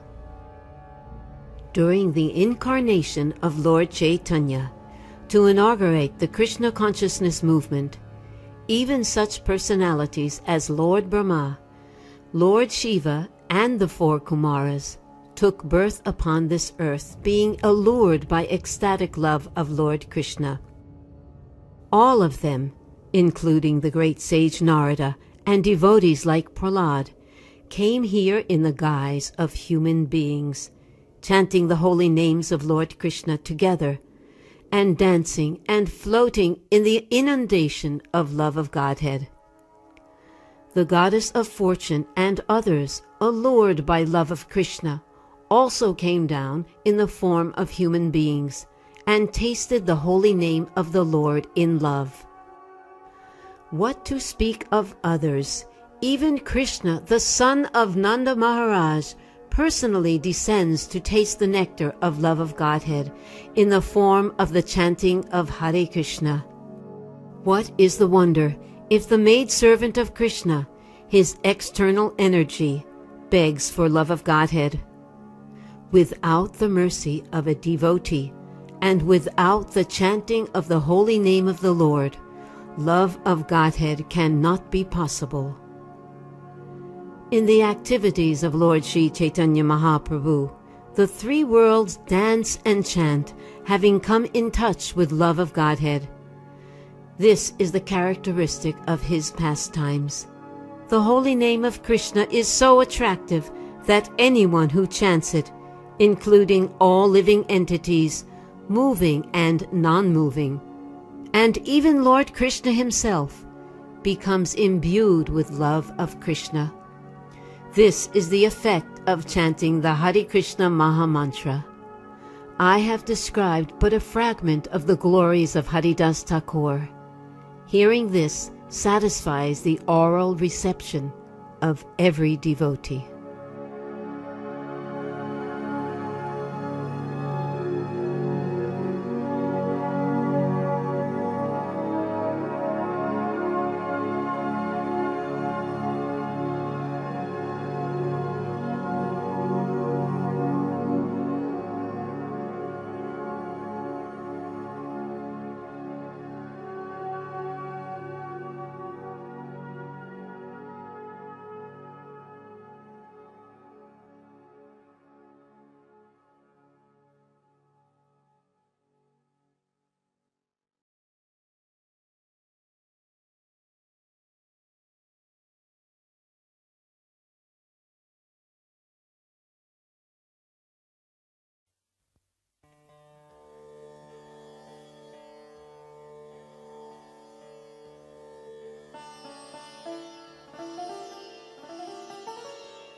The following 5 audio tracks, entitled Haridas Arrested, lashed in 22 markets, Haridas's mystic potency, Snake in the Cave, and Haridas and the Snake Charmer, are from the Chaitanya Bhagavat, Adi Kanda, Chapter 16, by Vrindavan Thakur.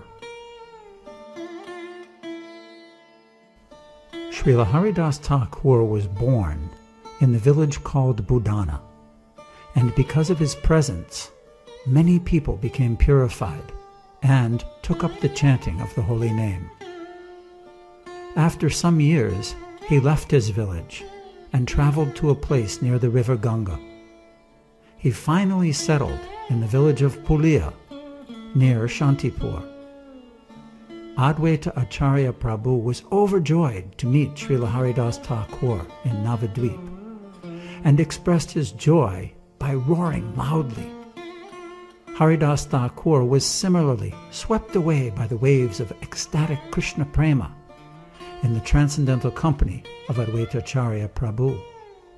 Srila Haridasa Thakur passed his time wandering upon the banks of the Ganga, chanting the name of the Supreme Lord, Krishna. Haridas had absolutely no attraction for material enjoyment. The holy name of Lord Krishna continuously vibrated on his tongue, creating an extraordinary beauty. Never for a moment did he feel any apathy toward the chanting of the holy name of Krishna. He remained always absorbed, tasting the nectar of devotional service. He occasionally danced in ecstasy or cried in lamentation, while at other times he lay still in a state of unconsciousness. Sometimes he spoke in mysterious languages and later explained the meaning of his words. All the ecstatic symptoms of love of Krishna were manifest in him: profuse crying, horripilation, laughing, fainting, and perspiration. It was common to see Srila Das Thakur dancing while he sang out the glories of Lord Krishna's name. People would gather around him just to see the unrestricted tears of Krishna prema that flowed profusely from his eyes, drenching his entire body. Even the strictest atheists marveled at his behavior. Horripilation swelled across his body like thousands of blooming flowers, and even Lord Brahma and Lord Shiva were amazed by his devotion. In the village of Pulia, even the ritualistic Brahmins were sincerely impressed, if not astonished, by Srila Das Thakur's spiritual ecstasies. The people of the village held the saint in full respect, and having won their trust, he lived there quite peacefully. He bathed daily in the Ganga and roamed freely, chanting the Lord's name. The local Muslim magistrate authority, known as the Qazi, became envious of Haridas Thakur's popularity and reported to the Nawab, the ruling Muslim landholder. "This man is acting like a Hindu. Arrest him and punish him appropriately." The envious words of the sinful Qazi sparked an immediate response from the equally sinful Nawab, and Haridas Thakur was arrested and brought forth. Having received the mercy of Lord Krishna, Haridas had neither fear of the Muslim authorities nor even death itself. With the name of the Lord on his lips, Haridas appeared before the Nawab. When devotees and other pious persons in the locality of the Nawab's palace heard that the Saint Haridas was coming, they were extremely happy. But when they subsequently learned that he was coming as a captive of the Muslim ruler, they were horrified. Previously, many religious people had been terrorized and incarcerated by the Muslims. These prisoners were happy to learn that Haridas might be joining them. His presence in their miserable situation would certainly eradicate their suffering. These prisoners even requested the prison wardens to allow them unrestricted association with Srila Haridas. When Srila Thakur was brought into the prison, he looked compassionately at all the prisoners who immediately prostrated themselves at his lotus feet. His long, graceful arms, which extended to his knees, his lotus eyes, and his charming moon-like face enchanted everyone. They offered their most sincere respects to the saint, and love for Krishna stirred in their hearts. Srila Haridas Thakur was pleased with the tremendous devotion that had grown in their hearts, and blessed them. "Just remain as you are." However, the miserable prisoners could not grasp the depth of that blessing, and they felt quite dejected. Haridas could see their misunderstanding and compassionately explained himself. "My blessing to you is that you will remain as you are, but please do not feel dejected. I could never wish you any misfortune. I simply desire that the love you now feel for Krishna should always remain the same. From now on, chant Lord Krishna's name and constantly remember his pastimes, inspiring one another to retain your present devotion to Krishna. Violence and tyranny are absent in the spiritual world. So sincerely cry out for Krishna's help and constantly think of him. When you are released from this prison, neither return to your old materialistic ways, nor associate with degraded or sinful people, because one can never cultivate love for the Supreme Lord Krishna by living a mundane life. You should know that Krishna is unobtainable for the materialistic person. A materially engrossed mind is shaped by unwanted, mischievous desires. The attachment for wife, children, family, and other such illusions brings about destruction. If, by divine arrangement, any person reaches the platform of pure devotion, certain realizations dawn upon him, and he gradually becomes detached from material life, giving himself instead to the worship of the Supreme Lord. However, if that person returns to his materialistic life, his mind will certainly become contaminated by capricious, mischievous desires. I certainly do not want you to remain prisoners forever, but I do pray that you develop a distaste for material pleasures. Please chant the holy name of the Lord. My blessing was meant to free you from this present material condition and ensure that you remain happy in love for Krishna. I look upon everyone equally and wish the best for all living entities. I pray that you may develop unflinching devotion for Krishna. Do not be sad. You will be freed within 2 or 3 days. You may believe me. Once you leave this prison, you may live in the forest or you may live in your home, but always think of Krishna and try to cultivate spiritual life.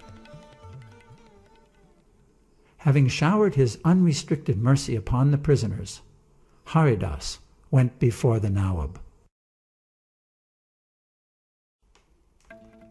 By his purity, Srila Haridasa Thakur radiated great effulgence, which the Nawab could not fail to notice.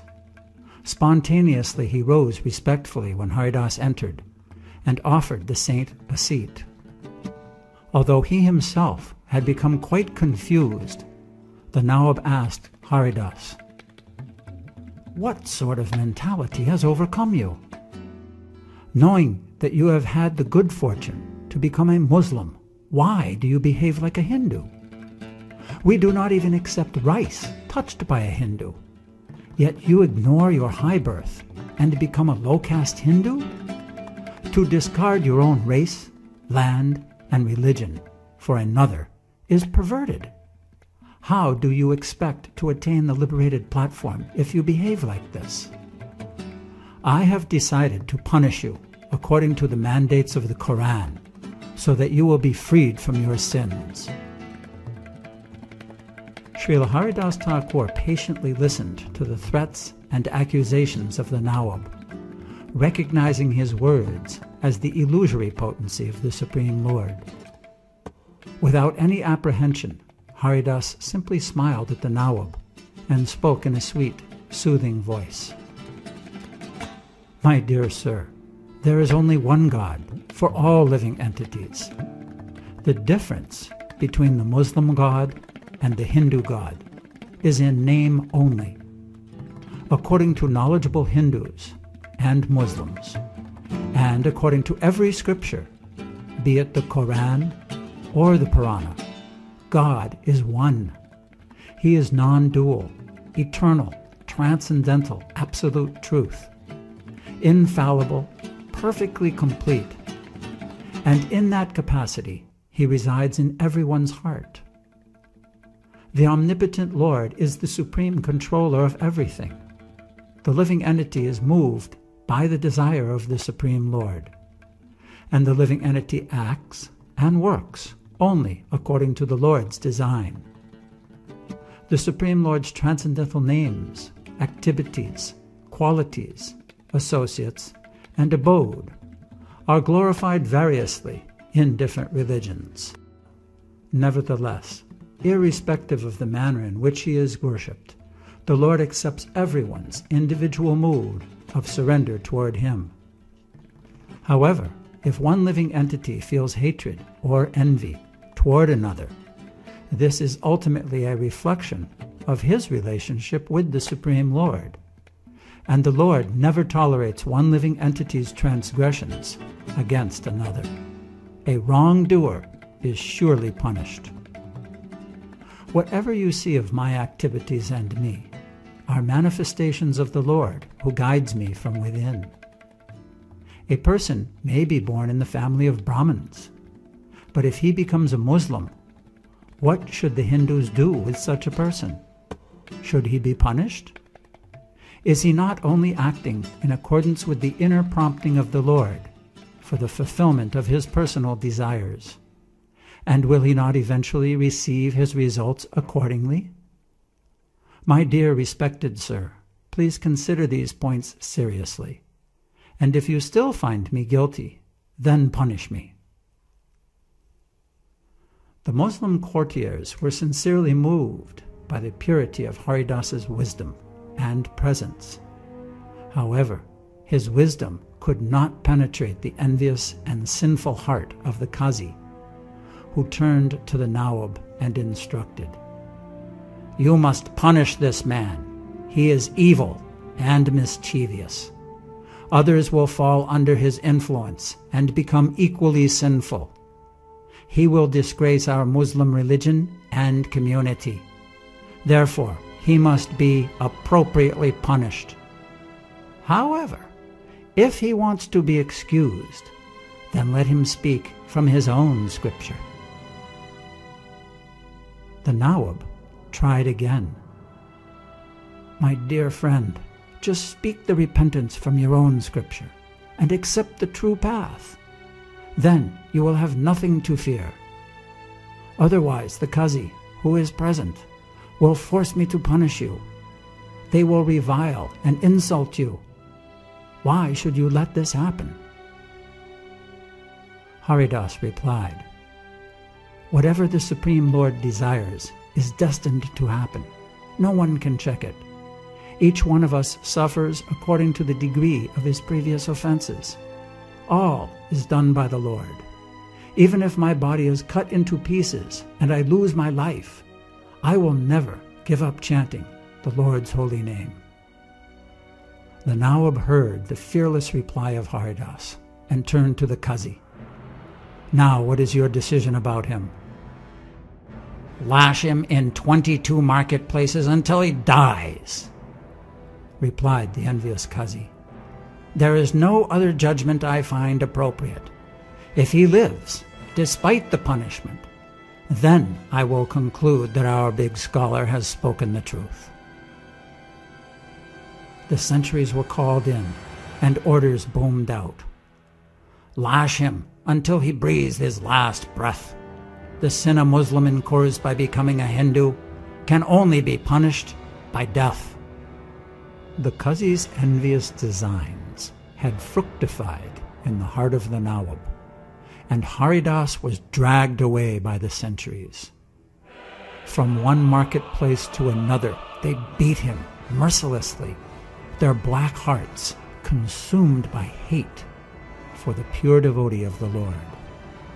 Nonetheless, Haridas was a pure soul, completely surrendered to the Supreme Lord. So he faithfully chanted Lord Krishna's holy name. So absorbed was he in fervent chanting that he did not feel any pain. The good-natured, pious people could not bear to see the torture inflicted on such an innocent person.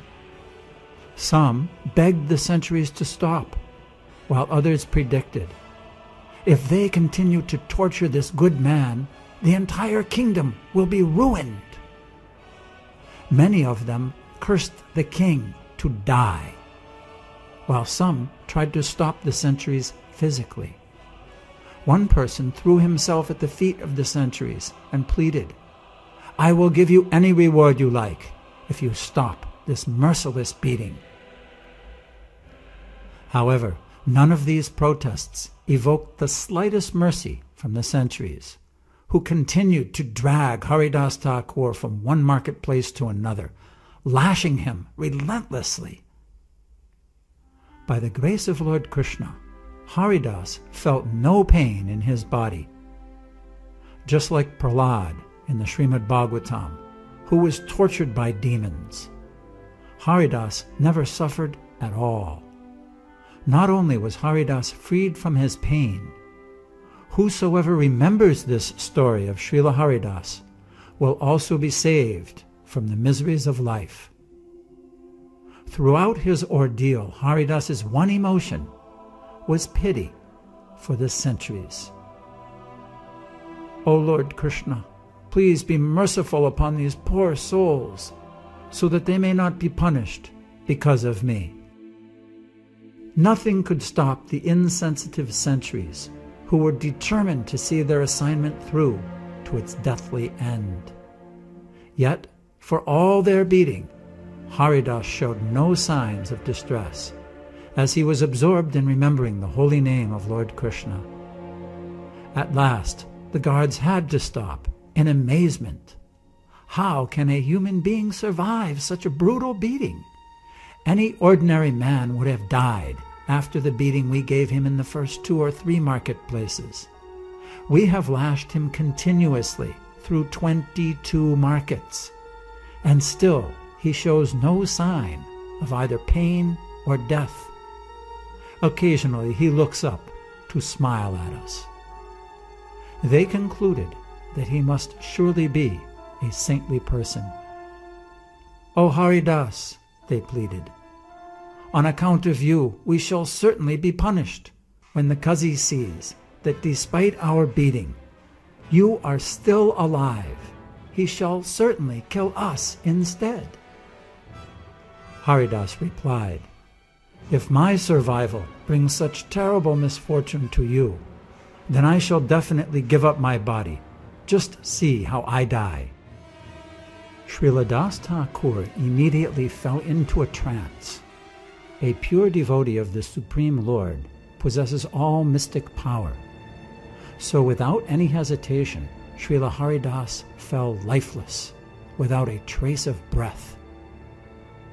The Muslim centuries were astonished, but gladly brought the body of Srila Haridas to the Nawab.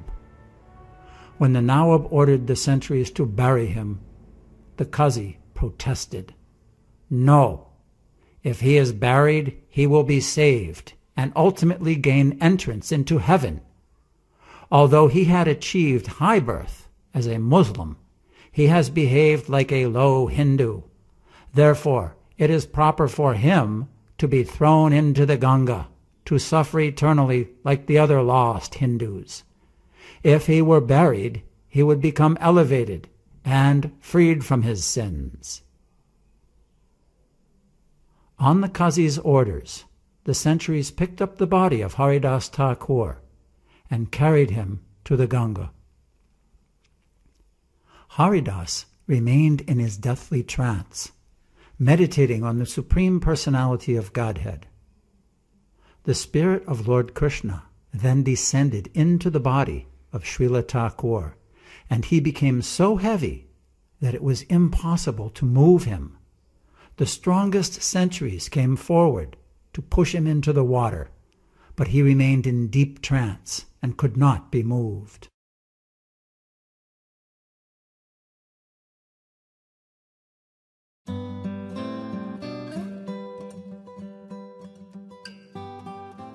Haridas had already drowned in the ocean of love for Lord Krishna, and he had no perception of the world around him.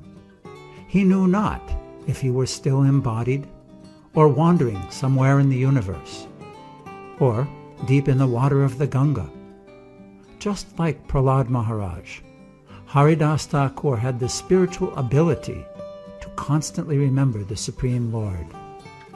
Such an extraordinary capability was not surprising, for Haridas's heart was the permanent residence of Lord Gaurachandra. This entire episode with Srila Haridas Thakur is a replication of the heroic activities of Sri Hanuman in Sri Lanka. Indrajit, Ravana's son, had sent the Brahmastra, a weapon given to him by Lord Brahma, to capture Hanuman. Hanuman could have easily escaped it, but to show respect for the potency of Lord Brahma, Hanuman allowed himself to be bound by the Brahmastra. Similarly, Haridasa Thakur could have escaped this punishment of the Muslims, but by allowing them to torture him, he taught the world a lesson. Despite the extreme miseries of life, one must never stop chanting the name of Krishna.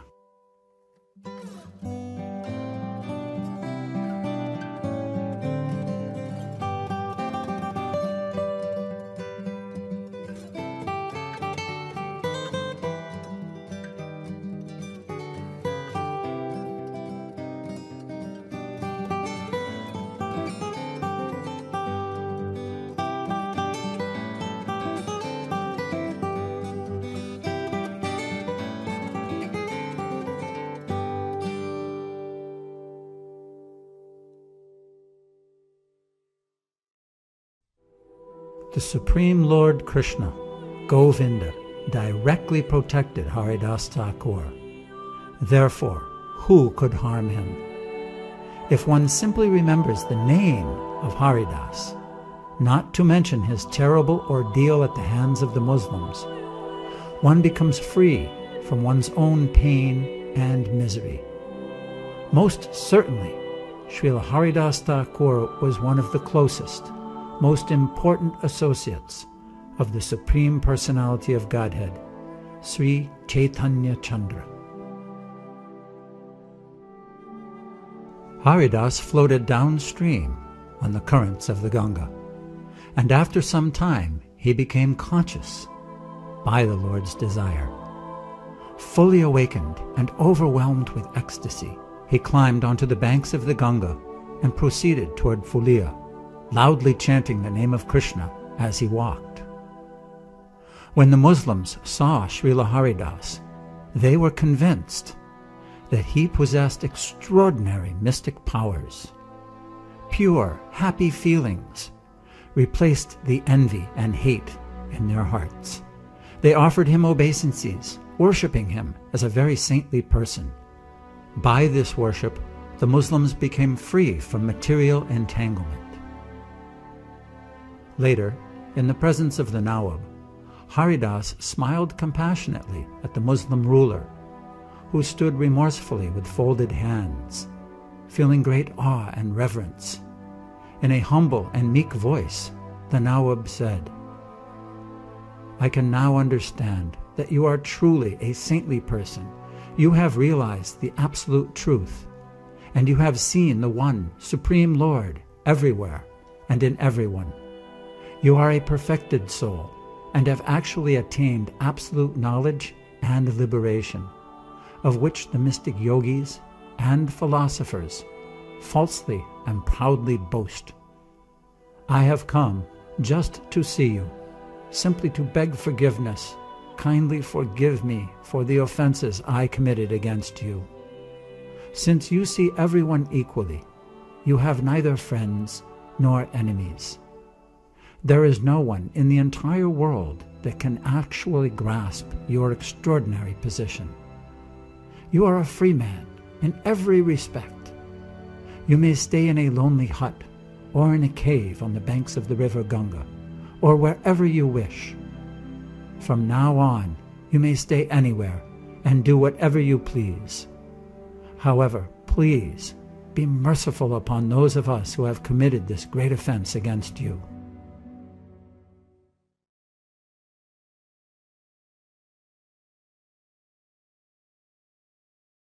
Everyone, whether elevated or wretched, automatically forgets about mundane life when he sees the lotus feet of Srila Haridasa Thakur. The Muslims had been angry enough to kill him, yet they were transformed and they worshipped his feet, accepting him as a holy man. After forgiving and blessing them, Haridas went to Pulia. With the holy name resounding from his lips, he reached an assembly of Brahmins near Pulia. The Brahmins were overjoyed by his arrival and joined him in a roaring kirtan.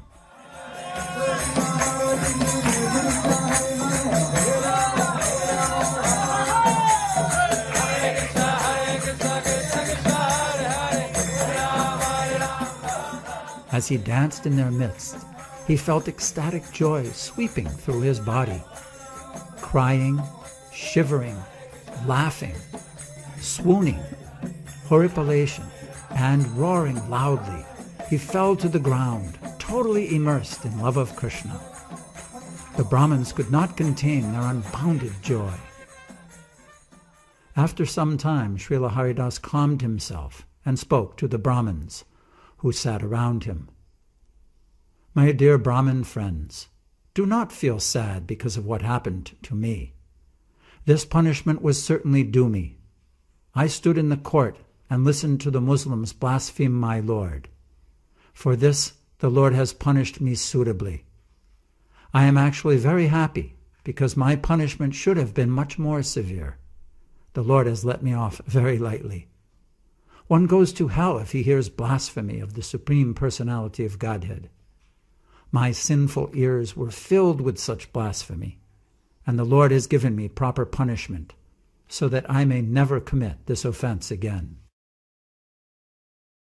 Srila Haridas passed his time relishing the nectar of the holy name, and giving his enlightening association to the Brahmins. Those Muslims who had tortured Das Thakur and their families were all eventually destroyed.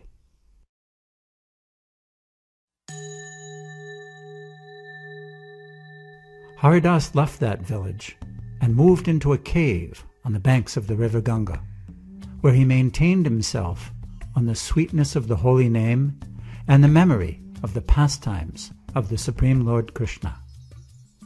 Daily he chanted a minimum of 300,000 names of Krishna. By the influence of the transcendental sound of the holy name and the holy presence of Srila Haridasa Thakur, that cave was transformed into a Vaikuntha planet of the spiritual sky. In Haridas's cave lived a large and poisonous snake that emitted such strong vapors that not a soul could remain in the cave for more than a moment. People from the village came every day to visit Haridas, but they could not stay long enough to speak with him.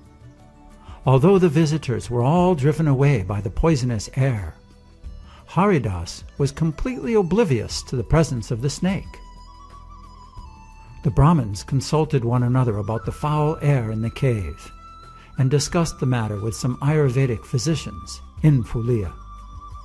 After some research, they determined that a poisonous snake had indeed built its home within Haridas's cave.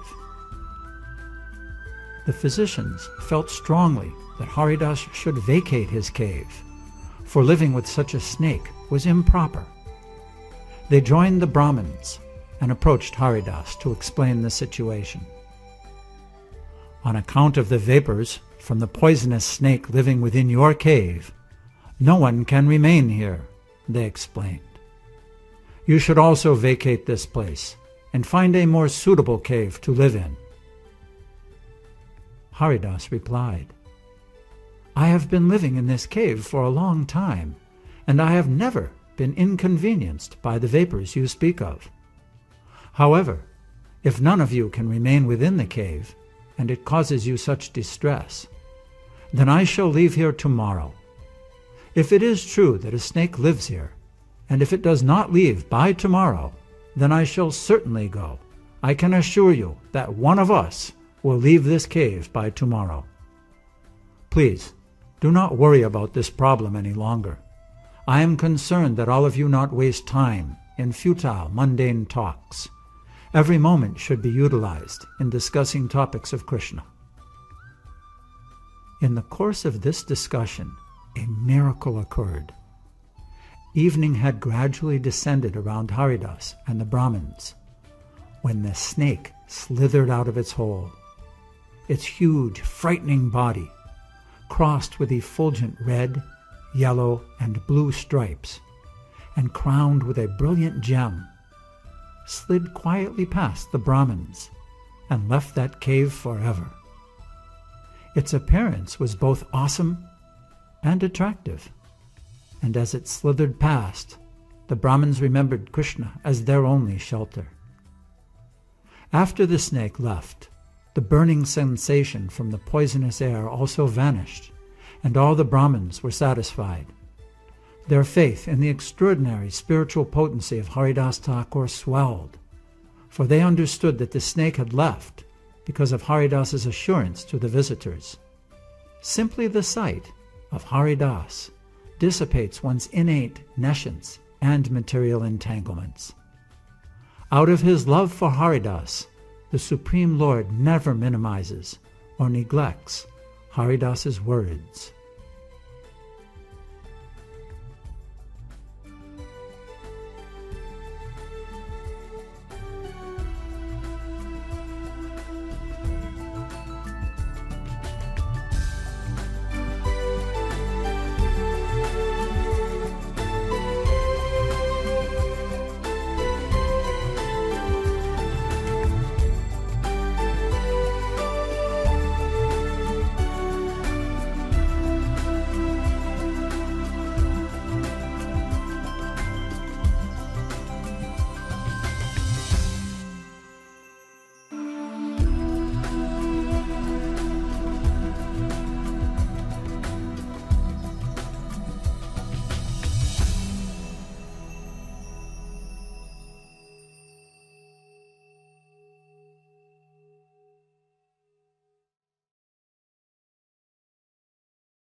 Another similar incident is related to a snake charmer.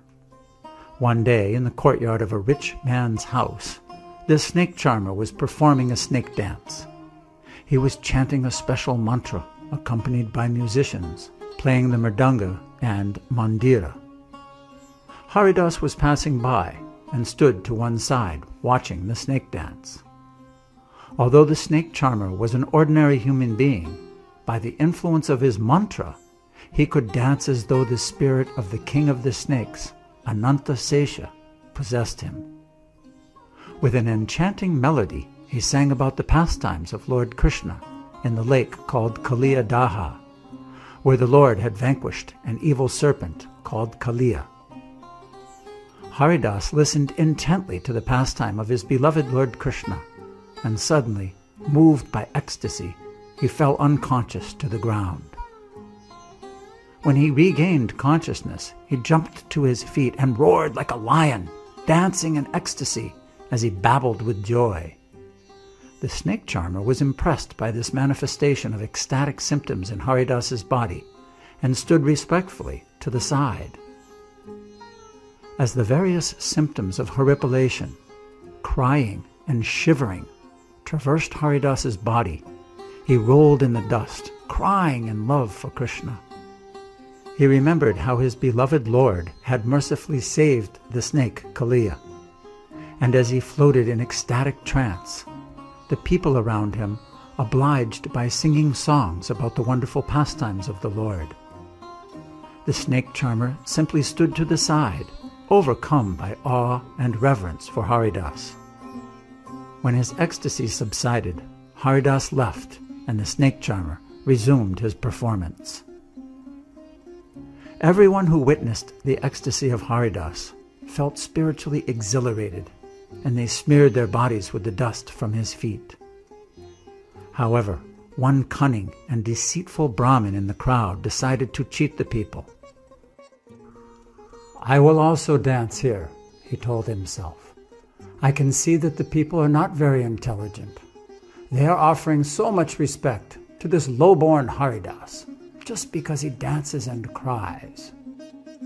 If I, a Brahmin, also dance and cry, they will certainly worship me as well." The Brahmin threw himself on the ground and feigned unconsciousness, as though he had fallen into a trance. However, as soon as he touched the ground, the dancing snake charmer became furious, picked up a stick, and began beating that Brahmin relentlessly. He struck him repeatedly on every part of his body until the Brahmin, howling in agony, got up and ran away just to save his life.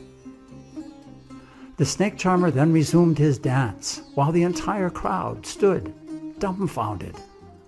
At last, a man with folded hands humbly requested the snake charmer to explain why he had stood respectfully to the side while Haridas danced, yet he had beaten the Brahmin for what seemed to be the same activity.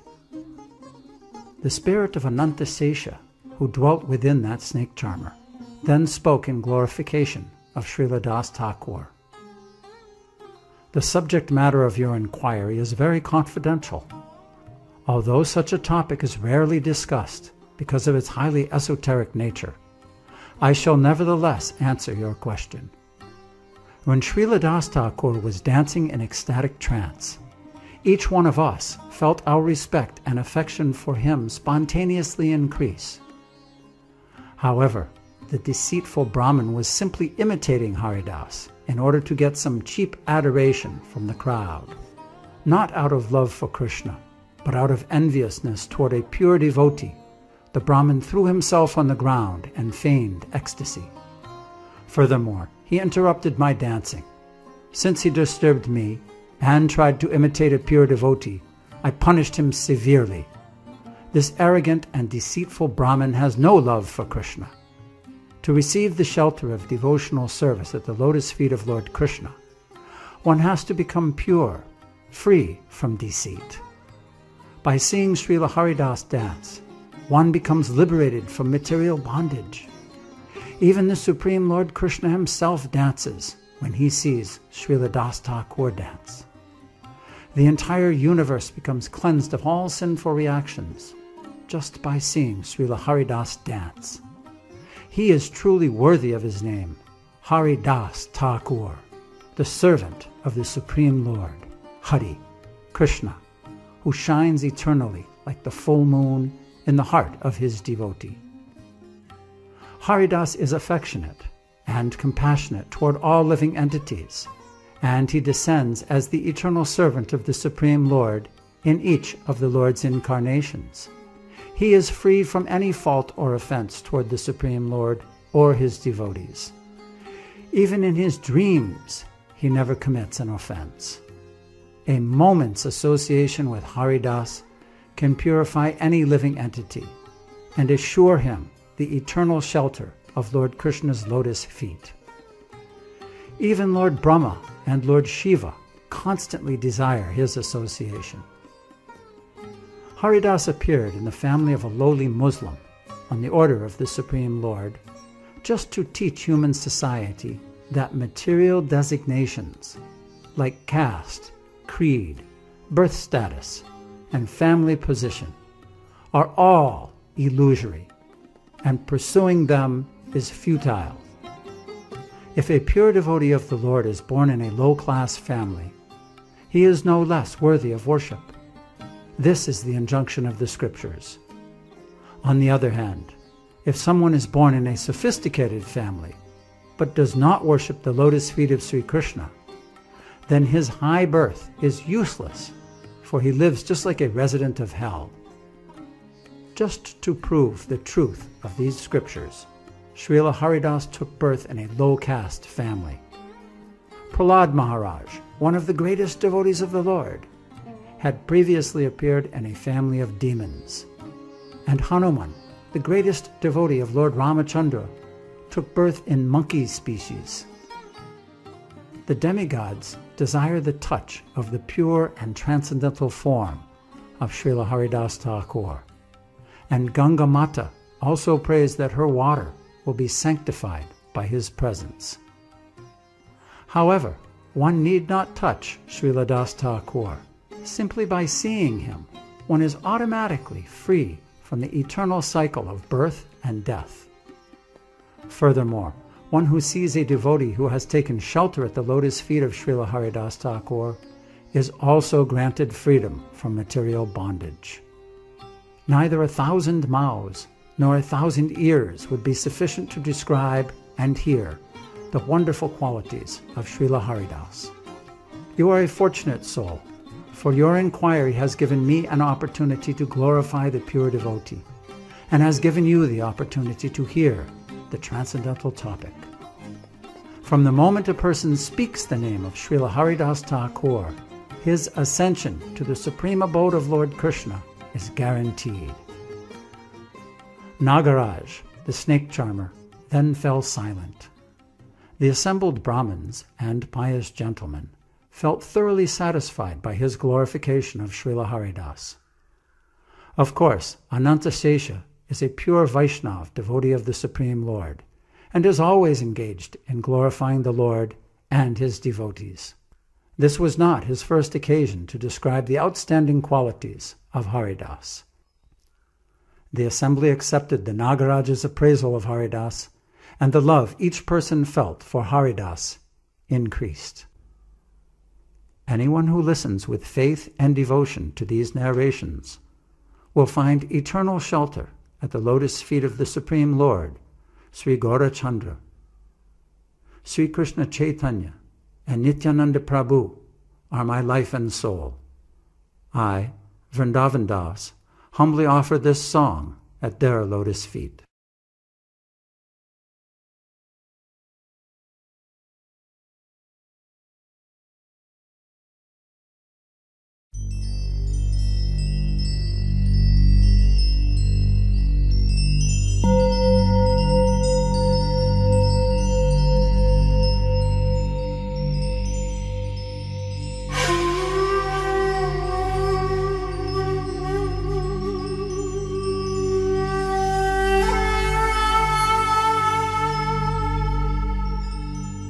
The passing away of Srila Haridasa Thakur is narrated in the Chaitanya Charitamrita, Antya Leela, Chapter 11, by Krishnadas Kaviraj Goswami.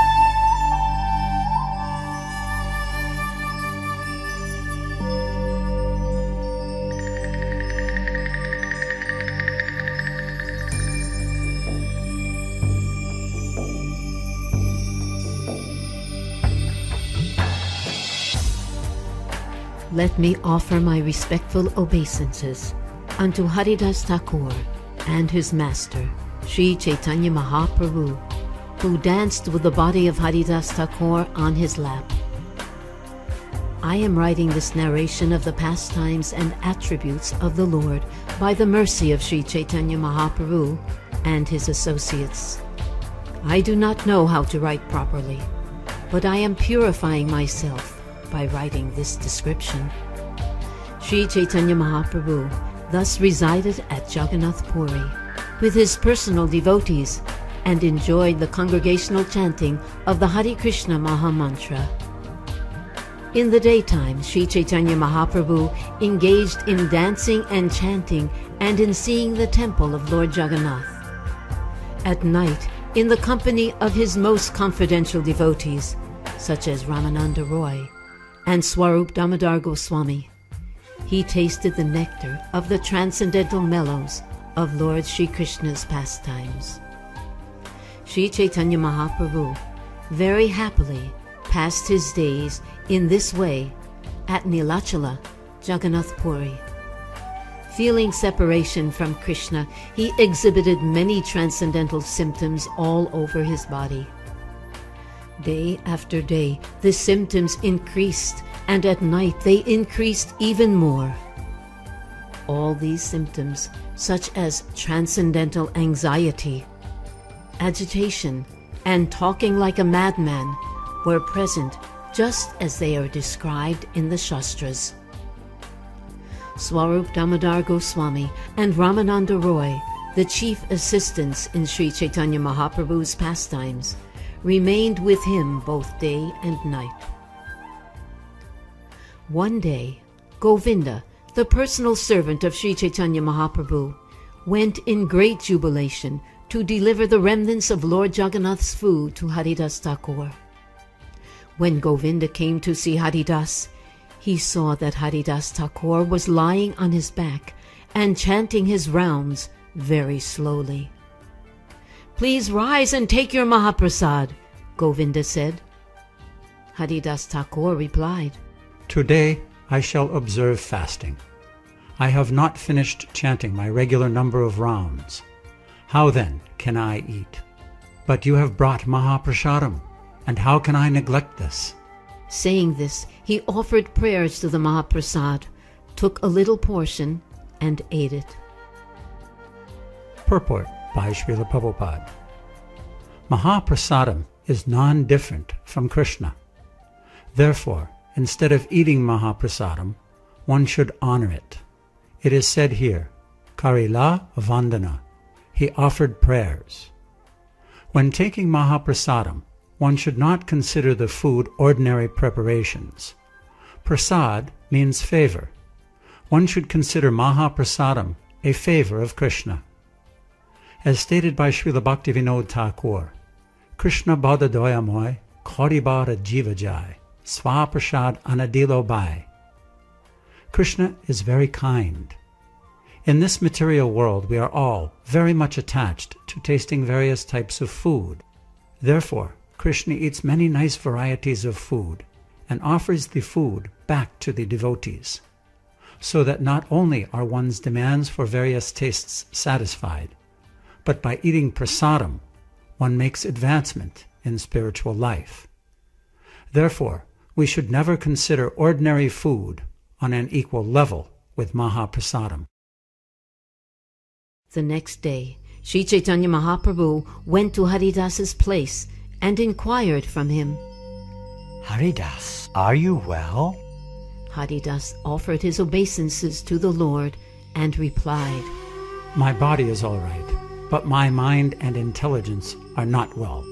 Sri Chaitanya Mahaprabhu further inquired from Haridas, Can you ascertain what your disease is? My disease is that I cannot complete my rounds. Purport by Srila Prabhupada. If one cannot complete the fixed number of rounds he is assigned, he should be considered to be in a diseased condition of spiritual life. Srila Haridasa Thakur is called Namacharya. Of course, we cannot imitate Haridasa Thakur, but everyone must chant a prescribed number of rounds. In our Krishna consciousness movement, we have fixed 16 rounds as the minimum, so that Westerners will not feel burdened. These 16 rounds must be chanted, and chanted loudly, so that one can hear himself and others. Sri Chaitanya Mahaprabhu continued, Now that you have become old, you may reduce the number of rounds you chant daily. You are already liberated, and therefore you need not follow the regulative principles very strictly. Purport by Srila Prabhupada. Unless one has come to the platform of spontaneous love of God, he must follow the regulative principles. Thakur Haridas was a living example of how to follow the regulative principles. Similarly, Raghunath Das Goswami was also such a living example. In the Sad Goswami Astaka, it is stated, Sankhya Purvaka Nama Gana Natibi Kailava Sani Krito. The Goswamis, especially Raghunath Das Goswami, strictly followed all the regulative principles. The first regulative principle is that one must chant the Hare Krishna Maha Mantra loudly enough so that he can hear himself, and one must vow to chant a fixed number of rounds. Not only was Raghunath Das Goswami chanting a fixed number of rounds, but he had also taken a vow to bow down many times and offer obeisances to the Lord. Sri Chaitanya Mahaprabhu affectionately said, Your role in this incarnation is to deliver the people in general. You have sufficiently preached the glories of the holy name in this world. Purport by Srila Prabhupada. Haridasa Thakur is known as Namacharya because it is he who preached the glories of chanting Harinam, the holy name of God. By using the words Tomara Avatar, your incarnation, Sri Chaitanya Mahaprabhu confirms that Haridasa Thakur is the incarnation of Lord Brahma. Srila Bhaktisiddhanta Saraswati Thakur says that advanced devotees help the Supreme Personality of Godhead in his mission, and that such devotees or personal associates incarnate by the will of the Lord. The Supreme Lord incarnates by his own will, and by his will, competent devotees also incarnate to help him in his mission. Haridasa Thakur is thus the incarnation of Lord Brahma, and other devotees are likewise incarnations who help in the prosecution of the Lord's mission. The Lord concluded, Now, therefore, please reduce the fixed number of times you chant the Hare Krishna Maha Mantra. Kindly hear my real plea. I was born in an inferior family, and my body is most abominable.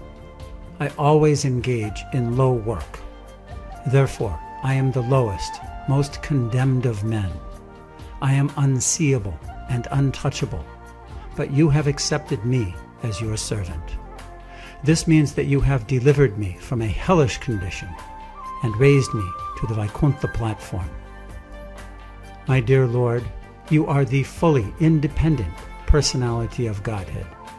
You act by your own free will. You cause the whole world to dance and act as you like. My dear Lord, by your mercy you have made me dance in many ways. For example, I was offered the Shraddha Patra, which should have been offered to first-class Brahmins. I ate from it, though I was born in a family of meat-eaters. Purport by Srila Prabhupada. Srila Bhaktisiddhanta Saraswati Thakur, in his Anubhasya, quotes from the Vishnu Smriti in reference to the Shraddha Patra. Brahmana prasadyete katita pankti dushaka etan vivarjayad yatnat shraddha karmani pandita. According to this verse, if one is born in a Brahmin family but does not behave according to Brahminical standards, he should not be offered the Shraddha Patra, which is prasadam offered to the forefathers. Advaitacharya offered the Shraddha Patra to Haridasa Thakur, not to a Brahmin who had been born in a Brahmin family. Although Haridasa Thakur was born in the family of meat-eaters, because he was an advanced devotee, he was shown more respect than a first-class Brahmin.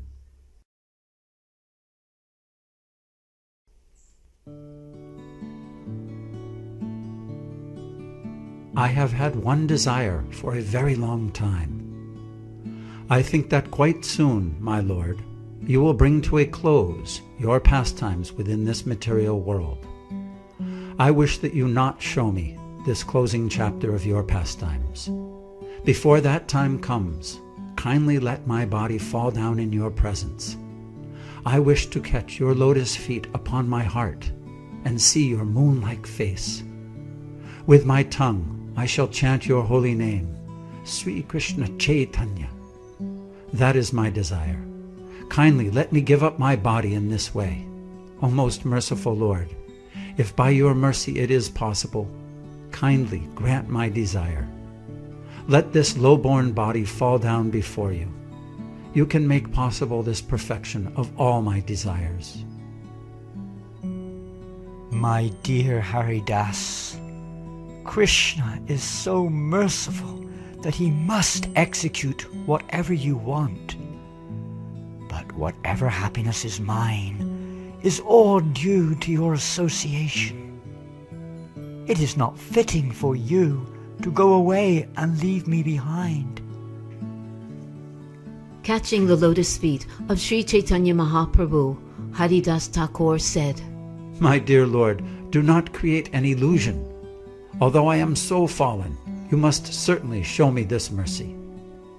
My Lord, there are many respectable personalities, millions of devotees who are fit to sit on my head. They are all helpful in your pastimes.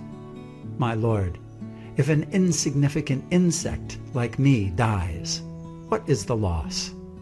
If an ant dies, where is the loss to the material world? My Lord, you are always affectionate to your devotees. I am just an imitation devotee, but nevertheless, I wish that you fulfill my desire. That is my expectation. Because he had to perform his noon duties, Sri Chaitanya Mahaprabhu got up to leave, but it was settled that the following day, after he saw Lord Jagannath, he would return to visit Haridasa Thakur. After embracing him, Sri Chaitanya Mahaprabhu left to perform his noon duties and went to the sea to take his bath. The next morning, after visiting the Jagannath temple, Sri Chaitanya Mahaprabhu, accompanied by all his devotees, went hastily to see Haridasa Thakur. Sri Chaitanya Mahaprabhu and the devotees came before Haridasa Thakur, who offered his respects to the lotus feet of Sri Chaitanya Mahaprabhu and all the Vaishnavas. Lord Sri Chaitanya Mahaprabhu inquired, My dear Haridas, what is the news? My Lord, whatever mercy you can bestow upon me. Upon hearing this, Sri Chaitanya Mahaprabhu immediately began great congregational chanting in the courtyard. Vakreshwar Pandit was the chief dancer. Headed by Swarup Damodar Goswami, all the devotees of Sri Chaitanya Mahaprabhu surrounded Haridasa Thakur and began congregational chanting. In front of all the great devotees, like Ramananda Roy and Sarvabhauma Bhattacharya, Sri Chaitanya Mahaprabhu began to describe the holy attributes of Haridasa Thakur. As he described the transcendental attributes of Haridasa Thakur, Sri Chaitanya Mahaprabhu seemed to possess 5 mouths. The more he described, the more his great happiness increased. Hearing the transcendental qualities of Haridasa Thakur, all the devotees present were struck with wonder. They all offered their respectful obeisances to the lotus feet of Haridasa Thakur. Haridasa Thakur made Sri Chaitanya Mahaprabhu sit down in front of him, and then he fixed his 2 eyes, like 2 bumblebees, on the lotus face of the Lord. He held the lotus feet of Sri Chaitanya Mahaprabhu on his heart, and then took the dust of the feet of all the devotees present and put it on his head. He began to chant the holy name of Sri Krishna Chaitanya again and again. As he drank the sweetness of the face of the Lord, tears constantly glided down from his eyes. While chanting the holy name of Sri Krishna Chaitanya, he gave up his air of life and left his body. Seeing the wonderful death of Haridasa Thakur by his own will, which was just like a great mystic yogi's, everyone remembered the passing away of Bhishma. There was a tumultuous noise as they all chanted the holy names of Hari and Krishna. Sri Chaitanya Mahaprabhu became overwhelmed with ecstatic love. The Lord raised the body of Haridasa Thakur and placed it on his lap. Then he began to dance in the courtyard in great ecstatic love. Because of Sri Chaitanya Mahaprabhu's ecstatic love, all the devotees were helpless, and in ecstatic love they also began to dance and chant congregationally. Sri Chaitanya Mahaprabhu danced for some time, and then Swarup Damodar Goswami informed him of other rituals for the body of Haridasa Thakur. The body of Haridasa Thakur was then raised onto a carrier that resembled an airship and taken to the sea, accompanied by congregational chanting. Sri Chaitanya Mahaprabhu danced in front of the procession, and Vakreshwar Pandit, along with the other devotees, chanted and danced behind him. Sri Chaitanya Mahaprabhu bathed the body of Haridasa Thakur in the sea, and then declared, From this day on, this sea has become a great pilgrimage site. Everyone drank the water that had touched the lotus feet of Haridasa Thakur, and then smeared remnants of Lord Jagannath's sandalwood pulp over the body of Haridasa Thakur. After a hole was dug in the sand, the body of Haridasa Thakur was placed into it. Remnants from Lord Jagannath, such as his silken ropes, sandalwood pulp, food and cloth, were placed on the body. All around the body, the devotees performed congregational chanting, and Vikreshwar Pandit danced in jubilation. With his transcendental hands, Sri Chaitanya Mahaprabhu personally covered the body of Haridasa Thakur with sand. The devotees covered the body of Haridasa Thakur with sand, and then constructed a platform upon the site. The platform was protected all around by fencing. Sri Chaitanya Mahaprabhu danced and chanted all around the platform, and as the holy name of Hari roared tumultuously, the whole universe became filled with a vibration. After Sankirtan, Sri Chaitanya Mahaprabhu bathed in the sea with his devotees, swimming and playing in the water with great jubilation. After circumambulating the tomb of Haridasa Thakur, Sri Chaitanya Mahaprabhu went to the Simhadwara gate of the Jagannath temple. The whole city chanted in congregation, and the tumultuous sound vibrated all over the city. Approaching the Simhadwara gate, Sri Chaitanya Mahaprabhu spread his cloth and began to beg prasadam from all the shopkeepers there.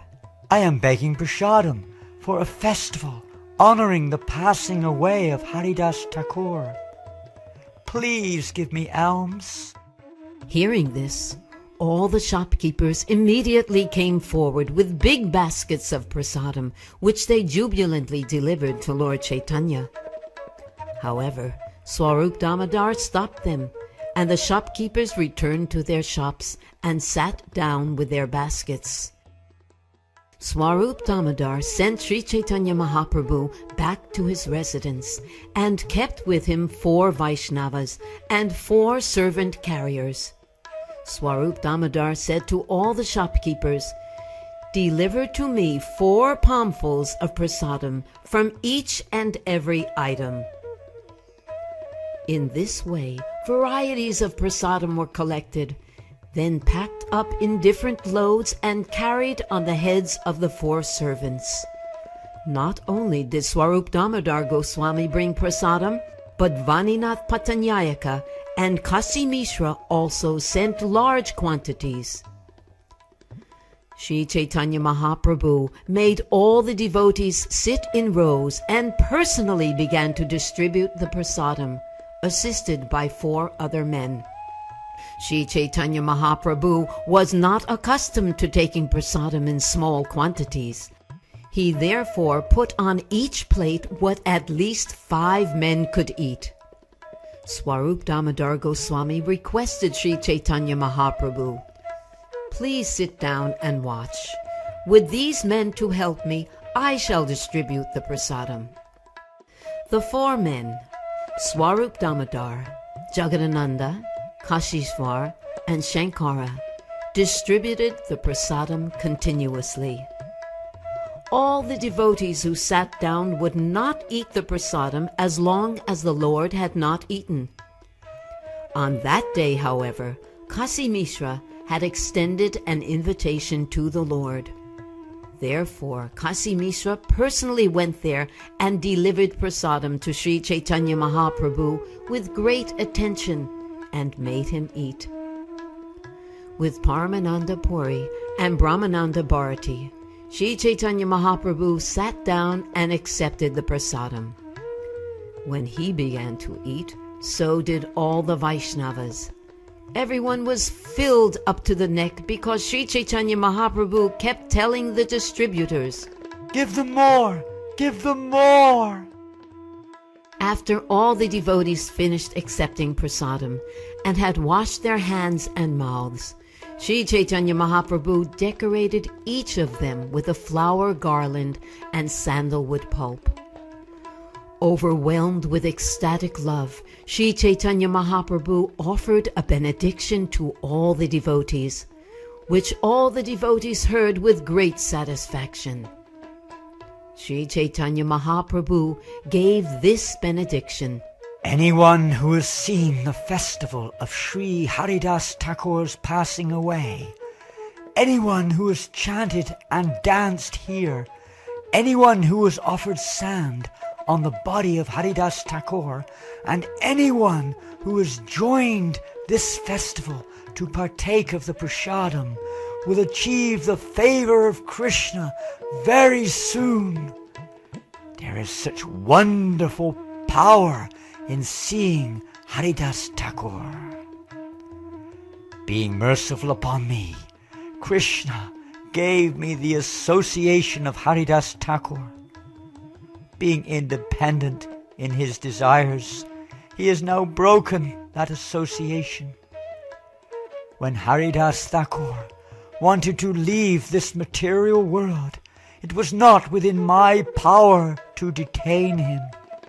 Simply by his will, Haridasa Thakur could give up his life and go away, exactly like Bhishma, who previously died simply by his own desire, as we have heard from Shastra. Haridasa Thakur was the crown jewel on the head of this world. Without him, this world is now bereft of its valuable jewel. Everyone chant, "All glories to Haridasa Thakur," and chant the holy name of Hari. Saying this, he personally began to dance. Everyone began to chant, "All glories to Haridasa Thakur," who revealed the importance of chanting the holy name of the Lord. Thereafter, Sri Chaitanya Mahaprabhu bade farewell to all the devotees, and he himself, with mixed feelings of happiness and distress, took rest. Thus I have spoken about the victorious passing away of Haridasa Thakur. Anyone who hears this narration will certainly fix his mind firmly in devotional service to Krishna. Purport by Srila Prabhupada. At Purushottama Kshetra, or Jagannath Puri, there is a temple of Tota Gopinath. If one goes from there to the sea, he can discover the tomb of Haridasa Thakur still existing.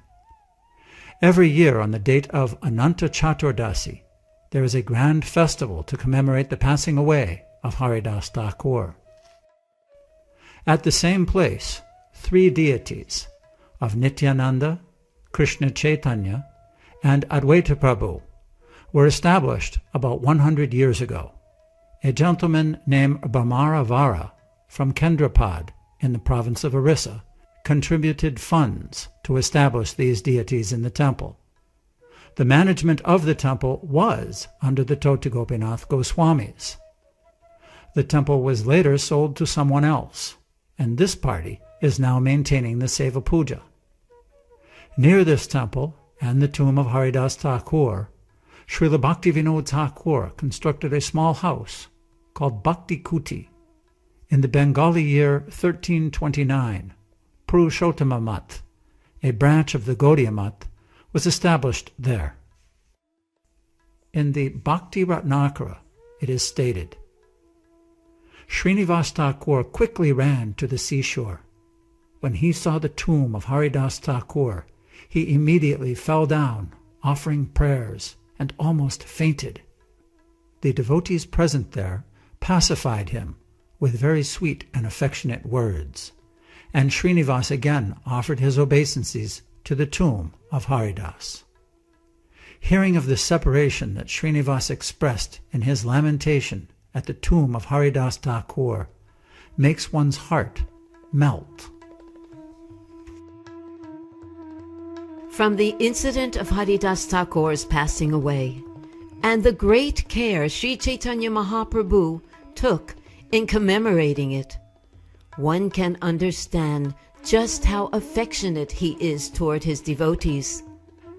Although he is the topmost of all sannyasis, he fully satisfied the desire of Haridasa Thakur. When Haridasa Thakur was at the last stage of his life, Sri Chaitanya Mahaprabhu gave him his company and allowed him to touch him. Thereafter, he took the body of Haridasa Thakur on his lap and personally danced with it.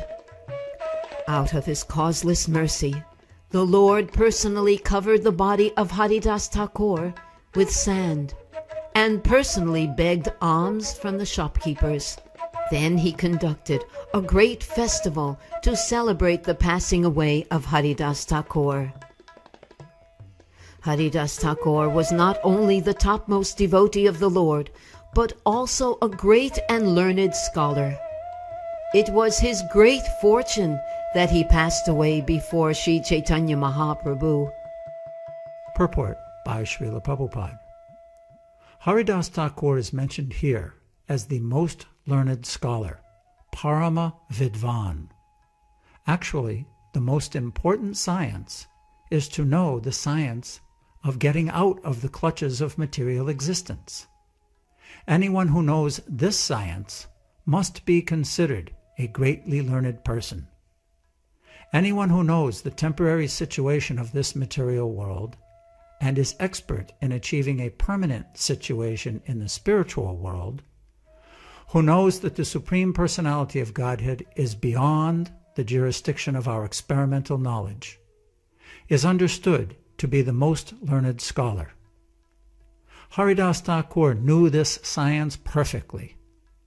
Therefore, he is described in this connection as Parama Vidvan.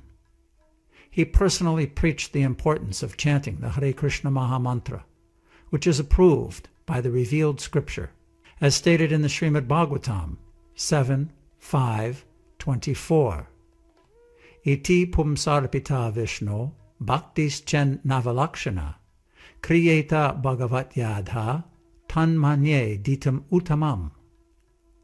There are 9 different processes of devotional service to Krishna, the most important being Shravanam Kirtanam, hearing and chanting.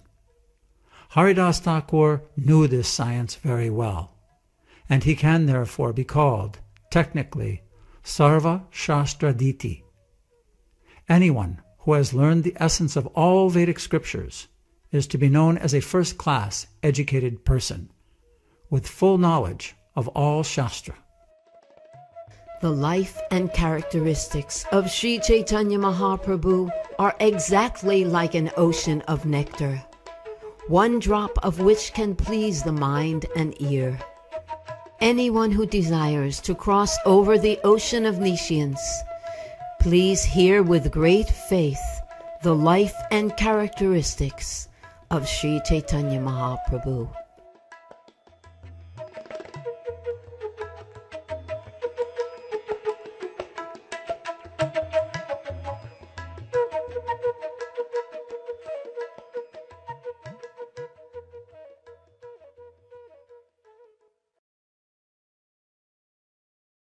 O born of Muslim parents, Haridas, and trained in youth in Muslim creed, thy noble heart to Vaishnav truth did pass, thy holy acts thy candor plead. Is there a soul who cannot learn from thee, that man must give up sect for God, that thoughts of race and sect can ne'er agree with what they call religion broad? Thy love of God and brother soul alone bereft thyself of early friends, thy softer feelings oft to kindness prone, led on thyself for higher ends. I weep to read that Qazis and their men oft persecuted thee, alas! But thou didst nobly pray for the wicked then, for thou wert Vaishnav, Haridas. And God is boundless grace to thee, O man, united thee to one who came to save the fallen souls from evil's plan, of taking human souls to shame. And he it was who led you all that came for life eternal, holy, pure, and gave you rest in heaven's endearing name and sacred blessings ever sure. Thy body rests upon the sacred sands of Swagadwar near the sea. O hundreds come to thee from distant lands to enjoy a holy, thrilling glee. The waters roar and storming winds assail thy ears in vain, ah Vaishnav soul, the charms of Vrindavan thy heart regale. Unknown the wheel of time doth roll. He reasons ill who tells that Vaishnavs die when thou art living still in sound. The Vaishnavs die to live, and living try to spread the holy name around. Now let the candid man who seeks to live follow thy way on shores of time. Then posterity sure to him will give, like one song in simple rhyme. This poem was composed by Srila Bhaktivinoda Thakur in the 1870s.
উদিলয় অরুণ পূরব ভাগে দ্বিজমণি গৌরায়মণি জাগে। উদিলয় অরুণ পূরব ভাগে দ্বিজমণি গৌরায়মণি জাগে। ভকত সমূহ লইয়া সাথে, ভকত সমূহ লইয়া সাথে গেলা নগর ব্রাজে, গেলা নগর ব্রাজে। উদিলয় অরুণ পূরব ভাগে দ্বিজমণি গৌরায়মণি জাগে। উদিলয় অরুণ পূরব ভাগে দ্বিজমণি গৌরায়মণি জাগে। তাথে তাথে বাজাল খোল, ঘন ঘন তাহে ঝাঁঝের রোল। তাথই তাথই বাজল খোল, ঘন ঘন তাহে ঝাঁঝের রোল। প্রেমে ধল ধল সোনার অঙ্গ, প্রেমে ঢল ঢল সোনার অঙ্গ। চরণে নূপুর বাজে, চরণে নূপুর বাজে। উদিলয় অরুণ পূরব ভাগে দ্বিজমণি গৌরায়মণি জাগে। উদিলয় অরুণ পূরব ভাগে দ্বিজমণি গৌরায়মণি জাগে।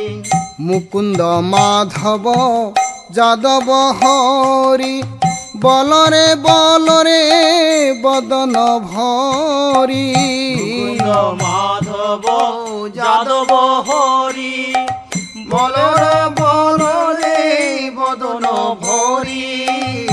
মিছে নিদ্রা বসে গেল রে রাতি মিছে নিদ্রা বসে গেল রে রাতি দিবস শরীর সাজে দিবস শরীর সাজে উদিলয় অরুণ পূর্ব ভাগে দ্বিজমণি গৌরায়মণি জাগে উদিলয় অরুণ পূর্ব ভাগে দ্বিজমণি গৌরায়মণি জাগে এমন দুর্লভ মানব দেহ পাইয়া কি কর ভাবনা কেহ এমন দুর্লভ মানব দেহ পাইয়া কি কর ভাবনা কেহ এবে না ভজিলে যশোদা সুত এবে না ভজিলে যশোদা সুত চরমে পরিবে লাজে চরমে পরিবে লাজে উদিলয় অরুণ পূরব ভাগে দ্বিজমণি গৌরায়মণি জাগে উদিলয় অরুণ পূরব ভাগে দ্বিজমণি গৌরায়মণি জাগে উদিত তপন হইলে অস্ত দিন গেল বলি হইবে ব্যস্ত তপন হইলে অস্ত দিন গেল বলি হইবে ব্যস্ত তবে কেন এবে অলস হয় তবে কেন এবে অলস হই না ভজ হৃদয় রাজে না ভজ হৃদয় রাজে উদিলয় অরুণ পূর্ব ভাগে দ্বিজমণি গৌরায়মণি জাগে উদিলয় অরুণ পূরব ভাগে দ্বিজমণি গৌরায়মণি জাগে জীবনয় নিত্য জান হসার তাহে নানাবিধ বিপদ ভার নিত্য জান হসার তাহে নানাবিধ বিপদ ভার নামাশ্রয় করি যতনে তুমি নামাশ্রয় করি যতনে তুমি থাক হয় আপন কাজে থাক আপন কাজে উদিলয় অরুণ পূরব ভাগে দ্বিজমণি গৌরায়মণি জাগে উদিলয় অরুণ পূরব ভাগে দ্বিজমণি গৌরায়মণি জাগে কৃষ্ণ নাম সুধা করিয়া পান জুড়াও ভকতি বিনোদ প্রাণ সুধা করিয়া পান জুড়াও ভকতি বিনোদ প্রাণ নাম বিনা কিছু নাহি কয়ার নাম বিনা কিছু নাহি কয়ার 14 ভুবন মাঝে 14 ভুবন মাঝে উদিলয় অরুণ পূরব ভাগে দ্বিজমণি গৌরায়মণি জাগে উদিলয় অরুণ পূরব ভাগে দ্বিজমণি গৌরায়মণি জাগে জীবের কল্যাণ সাধন কাম জগতে আসিয়ে মধুর নাম কল্যাণ সাধন কাম জগতে আসিয়ে মধুর নাম হাই রে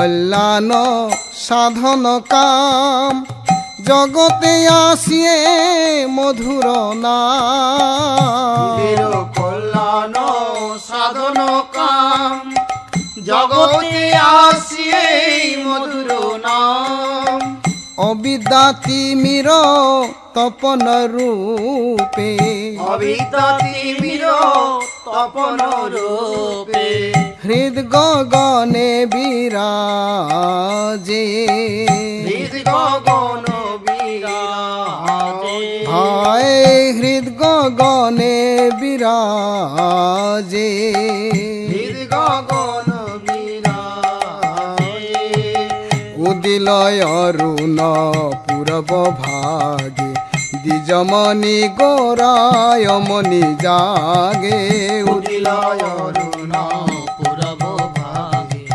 দ্বিজমণি গৌরায়মণি জাগে ভকত সমূহ লইয়া সাথে ভকত সমূহ লইয়া সাথে হায় ভকত সমূহ লইয়া সাথে ভকত সমূহ লইয়া সাথে গেলা নগর ব্রাজে গেলা নগর ব্রাজে উদিলয় অরুণ পূরব ভাগে দ্বিজমণি গৌরায়মণি জাগে উদিলয় অরুণ পূরব ভাগে দ্বিজমণি গৌরায়মণি জাগে জীব জাগ জীব জাগ গোরা চাঁদ বলে জীব জাগো জীব জাগো গোরা চাঁদ বলে জীব জাগ জীব জাগ গোরা চাঁদ বলে জীব জাগো জীব জাগো গোরা চাঁদ বলে কত নিদ্রা যাও মায়া পিশাচির কোলে কত নিদ্রা যাও মায়া পিশাচির কোলে ভজিব বলিয়া এসে সংসার ভিতরে জীব বলিয়া এসে সংসার ভিতরে ভুলিয়া রহিলে তুমি অবিদ্যার ভরে ভুলিয়া রহিলে তুমি অবিদ্যার ভরে তোমারে লইতে আমি হইনু অবতার তোমারে লইতে আমি হইনু অবতার আমি বিনা বন্ধু আর কে আছে তোমার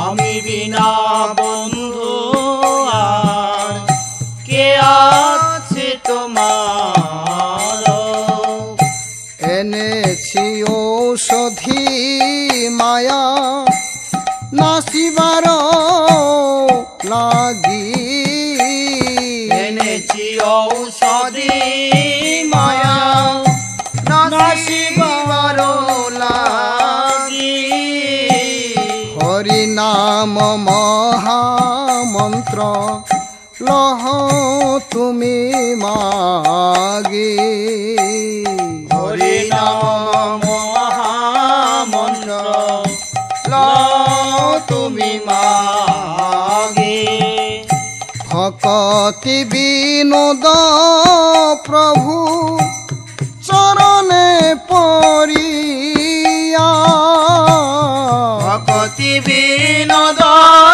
প্রভুর চরণ করিয়া সে হরি নাম মন্ত্র লইল মাগিয়া সেই হরি নাম মন্ত্র লইল মাগিয়া জীব জাগ গোরা চাঁদ বলে জীব জাগো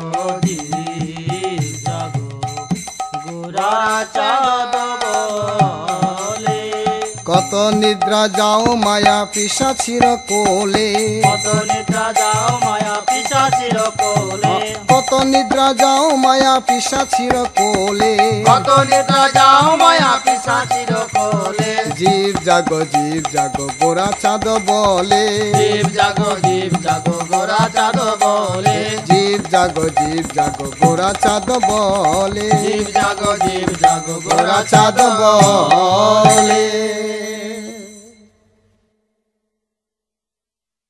Most munificent form of Godhead, Supreme Lord Chaitanya Mahaprabhu, in his own writing, he has taught all the human race, not for India, for all the human beings of this world, acting as a guru.